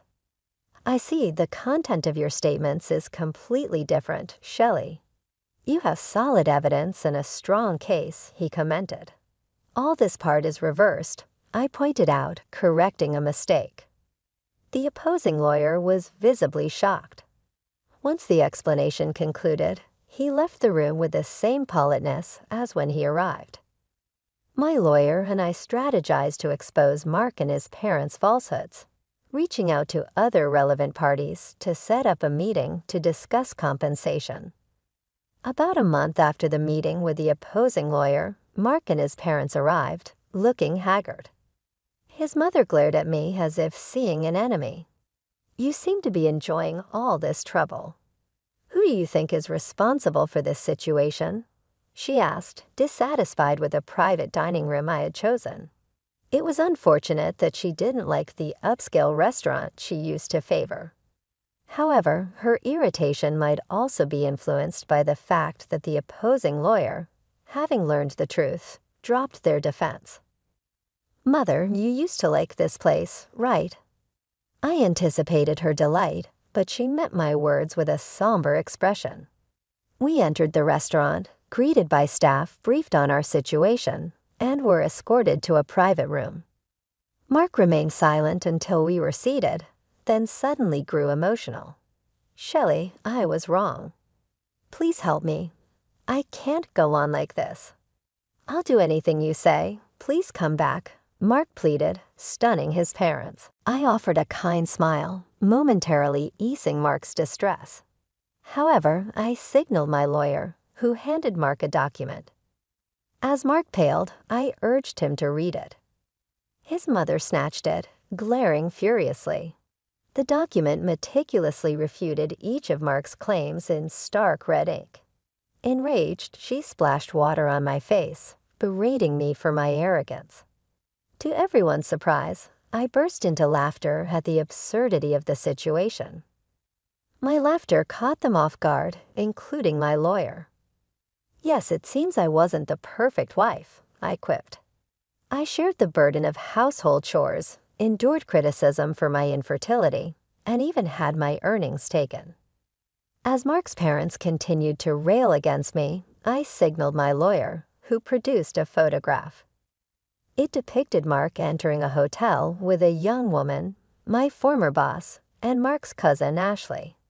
Shocked into silence, Mark couldn't deny the evidence. Ashley explained the situation, revealing Mark's infidelity. In the face of his guilt, I submitted the divorce papers and compensation documents. Mark, overwhelmed, began to cry. His parents, equally shocked, faced the reality of their son's actions. Within a month, Ashley, my close friend and confidant, informed me that Mark, her former partner, and his parents had been forced to move due to severe financial strain. It seems Mark's meager salary simply couldn't sustain their lavish spending habits, and they had no choice but to seek government-sponsored rent assistance to make ends meet. The substantial compensation that had been awarded to both the deceived woman, Mark's former mistress, and myself as victims of his infidelity, was ultimately covered by Ashley's wealthy and generous parents. Surprisingly, in the midst of this tumultuous situation, Ashley found unexpected love and solace in the arms of Mark's former divorce lawyer, a man known for his decisive and unwavering approach to legal matters. Embracing this unexpected turn of events, I made the bold decision to start chronicling my experiences through a personal blog, which led to a host of new and exciting writing opportunities. Since finalizing my own divorce, I've been pursued by a charismatic corporate executive whom I had initially met through a business networking event. Our relationship has gradually blossomed into a romantic one, and he has recently proposed that we take the next step and live together. As I carefully consider his offer, weighing the pros and cons, I find myself certain of my ultimate decision, whatever that may be. As I prepare for our date tomorrow evening, I can't help but reflect on the remarkable journey that has brought me to this moment, seated once again in front of my computer, contemplating the path that lies ahead. The ups and downs, the unexpected twists and turns, all of it has shaped me into the person I am today, and I can't help but feel a deep sense of gratitude and excitement for the future, no matter what it may hold.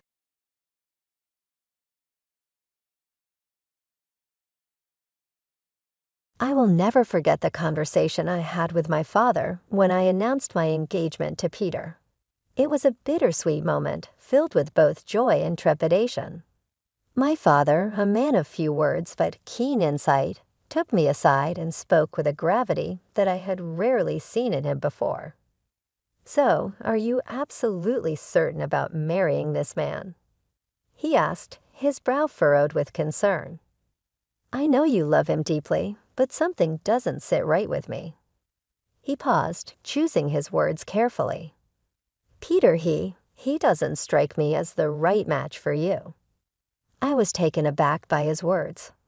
Peter was kind, attentive, and showered me with affection.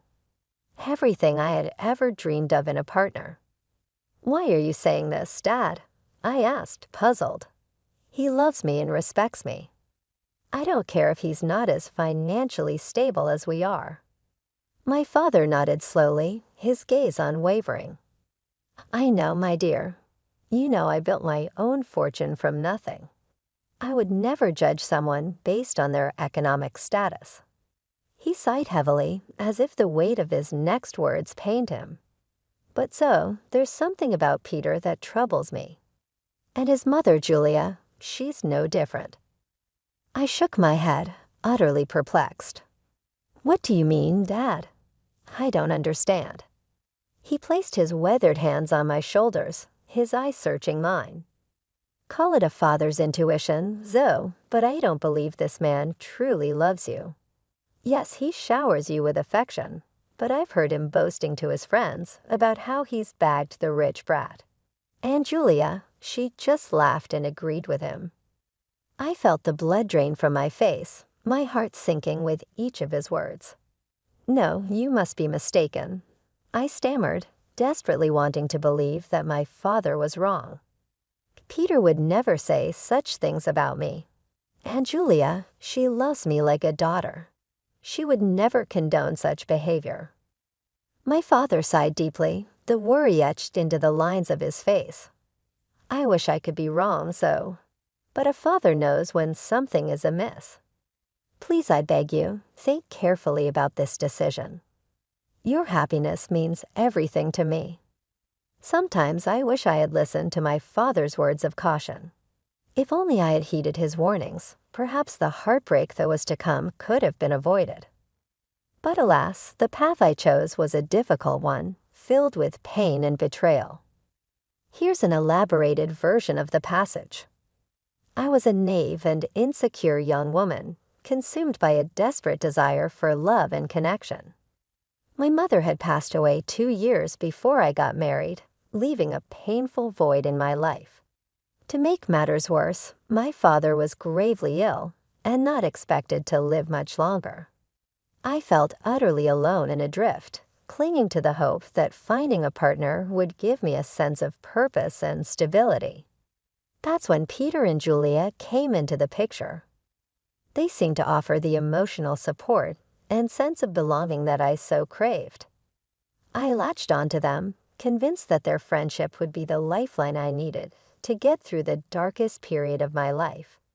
They became the anchors that kept me from being swept away by the turbulent waves of grief and uncertainty. In their companionship, I found a glimmer of solace and the will to keep going, even as I struggled to cope with the overwhelming loss and change in my life. My dad was a rich man. He made a series of good investments that made him very financially well off. I worked hard at my job and earned a moderate salary. All in all, we were pretty comfortable in life. My husband, Peter, and his mom, Julia, weren't as well off. Yes, Peter earned more than I did, but he came from a very humble background. His field wasn't enough to make him a millionaire, and Peter held some resentment because of it. He and Julia liked sophisticated and expensive things, and he often complained about not having enough money. I was always glad to help them out with the little allowance my dad gave me. I even let Peter and Julia move into my house after we got married. But neither Peter nor Julia were happy with my house. They said, "It's such a shame that you live in a small house. Your dad literally lives in a mansion. How come you bought such a small townhouse?" I don't earn a lot, Peter. Dad lives in a mansion because he has lots of money. I'm just a simple office employee earning a moderate salary. This house was difficult for me to buy as well. Dad helped me out with a down payment. Well, if he helped you out, he should have gotten you a better place. I'm sure your mom left him something to give you when you got older. I'm not entitled to anything, Julia. Whatever my mom left behind is my dad's now. She died suddenly, so there was no will. I don't mind if I don't get anything. I'm happy with the way things are. That's a ridiculous thing to say, Zoe. I sure would have loved to inherit a lot of money. You know what? Your dad should trade houses with us. He lives alone, so he doesn't need the space anyway, right, Mom? Yeah, Peter's right, Zoe. You should ask him. Absolutely not. That house is my dad's, and he deserves to live comfortably for as long as he's alive. Well, he won't be alive for long now that he's sick. We can wait and compromise for a few years and see what happens. Ultimately, everything will be yours after your dad dies. You'll have plenty of money to buy a big house and more. The way Julia and Peter were already making plans to spend my inheritance was super disturbing. It also didn't help that they regularly asked me to ask my dad for more money. It's not like we were hurting for cash. Peter and Julia simply wanted the millionaire life, even if they weren't one. Honestly, I was getting tired of their behavior. However, the real drama happened after my father passed away.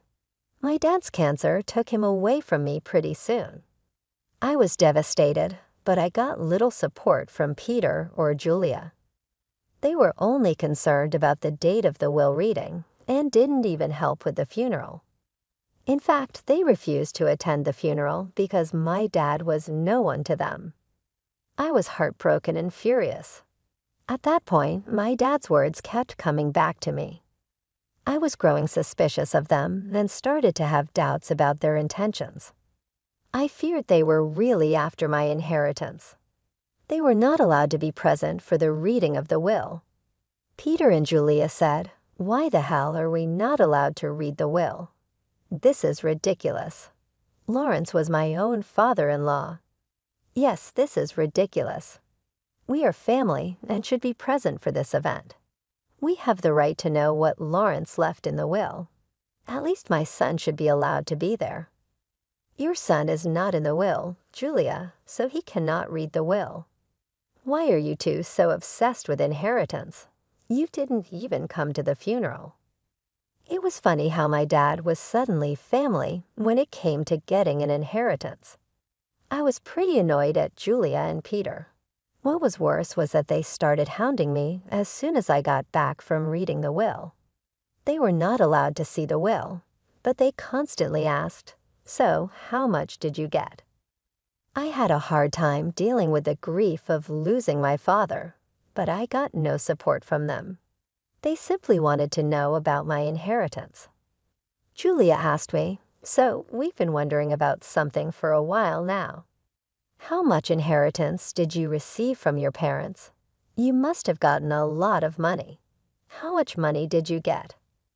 My parents, unfortunately, didn't leave me any money in my inheritance. So I received zero. "What? You didn't get any money? But your parents were rich. They should have left you something. I don't believe you didn't get any money. I'm sure you're lying to us, so there's no way your parents didn't leave you a single penny." "No, Peter. There was no money in my inheritance. The will didn't mention me getting any money. You can check my bank balance in a few days and find out." "But what about their riches? You are their only child." "I don't know about that, Julia. The lawyer just told me I didn't get any money. It's fine by me. It was my parents' money, and it's up to them who they would give it to." "That's ridiculous. You need to fight for the money. It should be yours." "There is no money, Peter. They didn't have much money in the end. Whatever was left was given to charity. They had been planning this for a while now."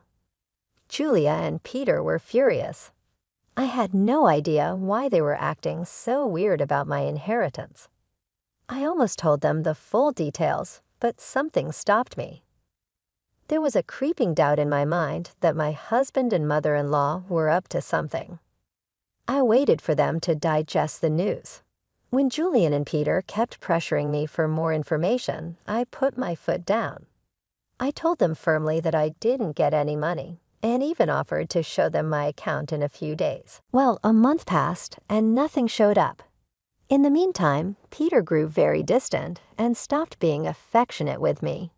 He was always checking my account and constantly hounding me for information on my inheritance. I was starting to see where this was going. Finally, one day, I decided to put an end to it. I showed them my bank statements and said, "See, I told you that I didn't receive anything. I'm not hiding any secret inheritance money from you.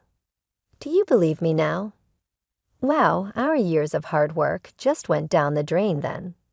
So his parents weren't rich, and she didn't even get $1,100 in the will.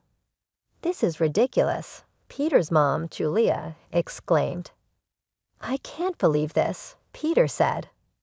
"I can't believe this either, Mom. I stayed in this marriage for nothing. I married Zoe for nothing. It was all a waste of time." "What the hell does that mean, Peter? Why are you talking like this? Why do you think he's saying these things, Zoe? Who the hell would marry you without thinking about the money?" Julia snapped. "My son simply married you so we could bank on your inheritance. Now I see that you didn't even get a penny. I can't believe I wasted 5 freaking years on a useless girl like her. I could have done so much better." I was stunned to hear them speak that way about me. I could finally tell that Peter married me for money. My parents were right about him and his mom. They were freaking gold diggers. I was so done with my husband and mother-in-law, but what they said next turned me to stone. Julia looked at Peter solemnly and said, "What is done, Peter. But now it's time for you to divorce Zoe. There's no reason why you should stay with her anymore. You'll have time to find a new, rich wife. This time, we'll make sure she actually has some money to her name." "Are you freaking kidding me, Julia? You're asking Peter to divorce me over money. Peter, are you going to listen to her?" "Of course I would listen to her, Zoe. I married you so that I and my mom could have a comfortable life. We grew up poor, and I didn't even go to college. I had no way of earning a lot of money. So you pretended to love me and then tricked me into marrying you? You thought my parents would give me lots of money that I would readily share with you." "Yes, that's what I thought. It was the only way I could give my mom the life she wanted. But now I see that my efforts were in vain. Mom's right. I need to divorce you and keep looking." I was stunned by what Peter said. He said those things so nonchalantly that I started to question my own sanity. Julia and Peter went on to express their frustration at my marriage and myself. I didn't hear a word after a while. I was too busy coming to terms with what they just threw at me. Their total lack of reaction and Peter's sudden shift in behavior were both depressing and angering to me. After a point, I was so mad that I wanted to scream and throw things. However, I didn't do any of that. I calmly said, "Okay then, Peter. If a divorce is what you want, you will get it. I was never one to say no to your demands. I might as well give in to your demand now as a last favor. So you will agree to a mutual divorce. It'll save us both a lot of money. By the looks of it, you don't have much to go on anyway. Don't think of this as an opportunity to get alimony from my son. We will fight you tooth and nail before you give up that dream," Julia interjected. "You better preserve your lawyer fees and agree to a mutual divorce. It'll be best for you." "You're right. I don't have a lot of money right now, so I decided something. I will agree to a mutual divorce, but you have to sign a clause saying that we won't share any of our assets with each other. That's not a problem at all. You don't have much, and neither do I at the moment. If you can forego alimony, I'll agree to sign a divorce and won't claim anything from you." Peter and I discussed the details of the divorce and made sure we were on the same page. I could see that Julia and Peter were both happy about me not making a fuss. I guess they didn't expect me to be so calm about it. Truth be told, ever since that day, I had been crying on my way to and from work. I used to sit in the parking lot of my office and cry for an hour before and after work. Peter never noticed my puffy eyes or even asked why I was leaving early for work and coming home late. Julia didn't even bother looking at me after she discovered that I had no money. All of their behavior just made me even more determined to get out of the marriage as soon as possible. I actually had Peter and Julia move out of my house to a rented space in the neighborhood. They soon settled in, and while we waited for the divorce to finalize, true to his word, Peter didn't demand a share of my house. I also didn't ask for alimony. In his eyes, it was a fair deal. Well, he had no idea just how far I made things out to be. He came to know about it on the day our divorce was finalized. I went over to his new rented space to drop off my wedding and engagement rings. So I just wanted to return these to you since the marriage only brought bad times in my life. I don't want to have any memory of it. Are you sure you want to return it? I mean, you might need the money after all, Peter said. It's so funny you don't. So you must have laughed at our poverty before. Look where you are now. My son is being generous and giving you the rings. You might need to sell them when your stupid job doesn't pay enough, Julia added. We don't want your rings. They're cheap ones anyway. What would I need to sell the rings for money, Julia? You don't have to be embarrassed, Zoe. We already know how your parents didn't leave you anything. I guess they lost everything due to poor financial decisions, leaving their daughter destitute. At that point, I laughed very loudly in her face. Julia looked confused, and so did Peter. I could tell Peter was somewhat annoyed by his mother's behavior, and he was also surprised at my laughter. Julia asked, "Why the hell are you laughing? Did I say something funny?" It's freaking funny how you think I'm destitute, Julia. It's also funny that you think my parents lost all their fortune. Well, of course you're destitute. Your parents didn't even leave you a penny. They surely messed up and ruined your life by not leaving you an inheritance, she retorted. I never said I didn't get an inheritance, Julia. I simply told you I didn't get any money. My parents did, in fact, leave me plenty of inheritance. What the hell does that mean? You have an inheritance. I'm so confused, Peter exclaimed. My parents could see you and Julia for the little gold diggers you two are, so they made a secret clause in their will. It said I would receive no monetary inheritance. Instead, I was given this entire neighborhood as my inheritance. What? You own this neighborhood now. How is that possible?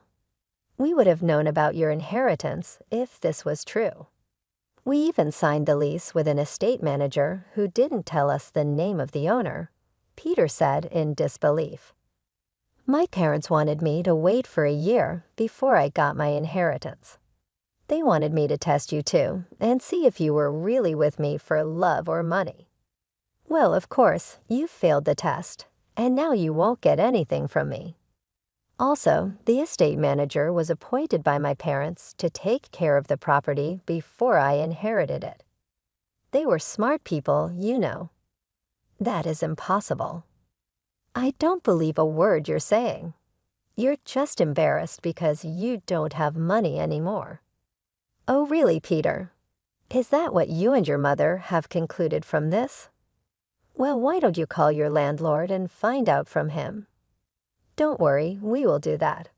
Then everyone will see just what a big liar you are. Julia and Peter called their landlord and asked about what I had said. Since their landlord was the estate manager, he told them everything. Julia and Peter were stunned. They looked really panicked after cutting the call. You lied to us. You tricked us into thinking that you don't have anything, but you own the entire housing society now. How dare you trick us? So you wanted all your riches to yourself, and you tricked Peter into divorcing you and made him sign papers that he wouldn't claim anything from you. I laughed at their audacity to turn this on me. It was finally dawning on them that they had messed up royally, and now it was time for some sweet karma. I said, "It's funny you accused me, Peter. You tricked me into marrying you by telling me that you love me. Julia, you helped your son in this plan, and you were the one to tell him to divorce me. If anyone here was being a scammer, it was you two. As for my inheritance, you asked me how much money I got, and I answered truthfully. This was all a misunderstanding. So what happened is in the past. Why don't we just try again in a new light? We did spend 4 years together. It would be a shame to throw it away. So now you want me back in your life. Funny how you were desperate to start afresh with a new girl. I hear that you're already seeing someone rich. Don't worry, I'll inform her about what a snake you are. Peter and Julia started to beg me not to mess up his new relationship. Peter told me that since I wasn't ready to give him another chance, I shouldn't mess up his future. I told him to freak off. I also informed them that I would kick them out once the property was transferred to my name. They panicked at that and started to beg me even more. In the weeks that followed, Julia and Peter showed up at my house to beg me to forgive them. Peter and Julia already had an eviction on their record, so it was unlikely anyone would give them rent. The only reason they were staying on my property was that I asked the estate manager to allow it. I also reached out to Peter's new partner and informed them about the situation. They were appalled by Peter and Julia's actions and immediately ended the relationship. They even provided me with the evidence. Following this incident, Peter and Julia showed up at my doorstep, hurling insults. I promptly contacted the authorities, and they were removed from my premises. After securing my inheritance in my name, I swiftly evicted them. They had not anticipated that I would follow through with the threat. They later returned to my property, prompting another call to the police. The officers issued them a stern warning, and I filed for a restraining order. It became evident that the entire community was aware of the situation. As a result, they were effectively disowned by their social circle and had to leave the city to start anew. In the meantime, I'm relishing my newfound wealth and have finally freed myself from the clutches of these gold-seeking parasites.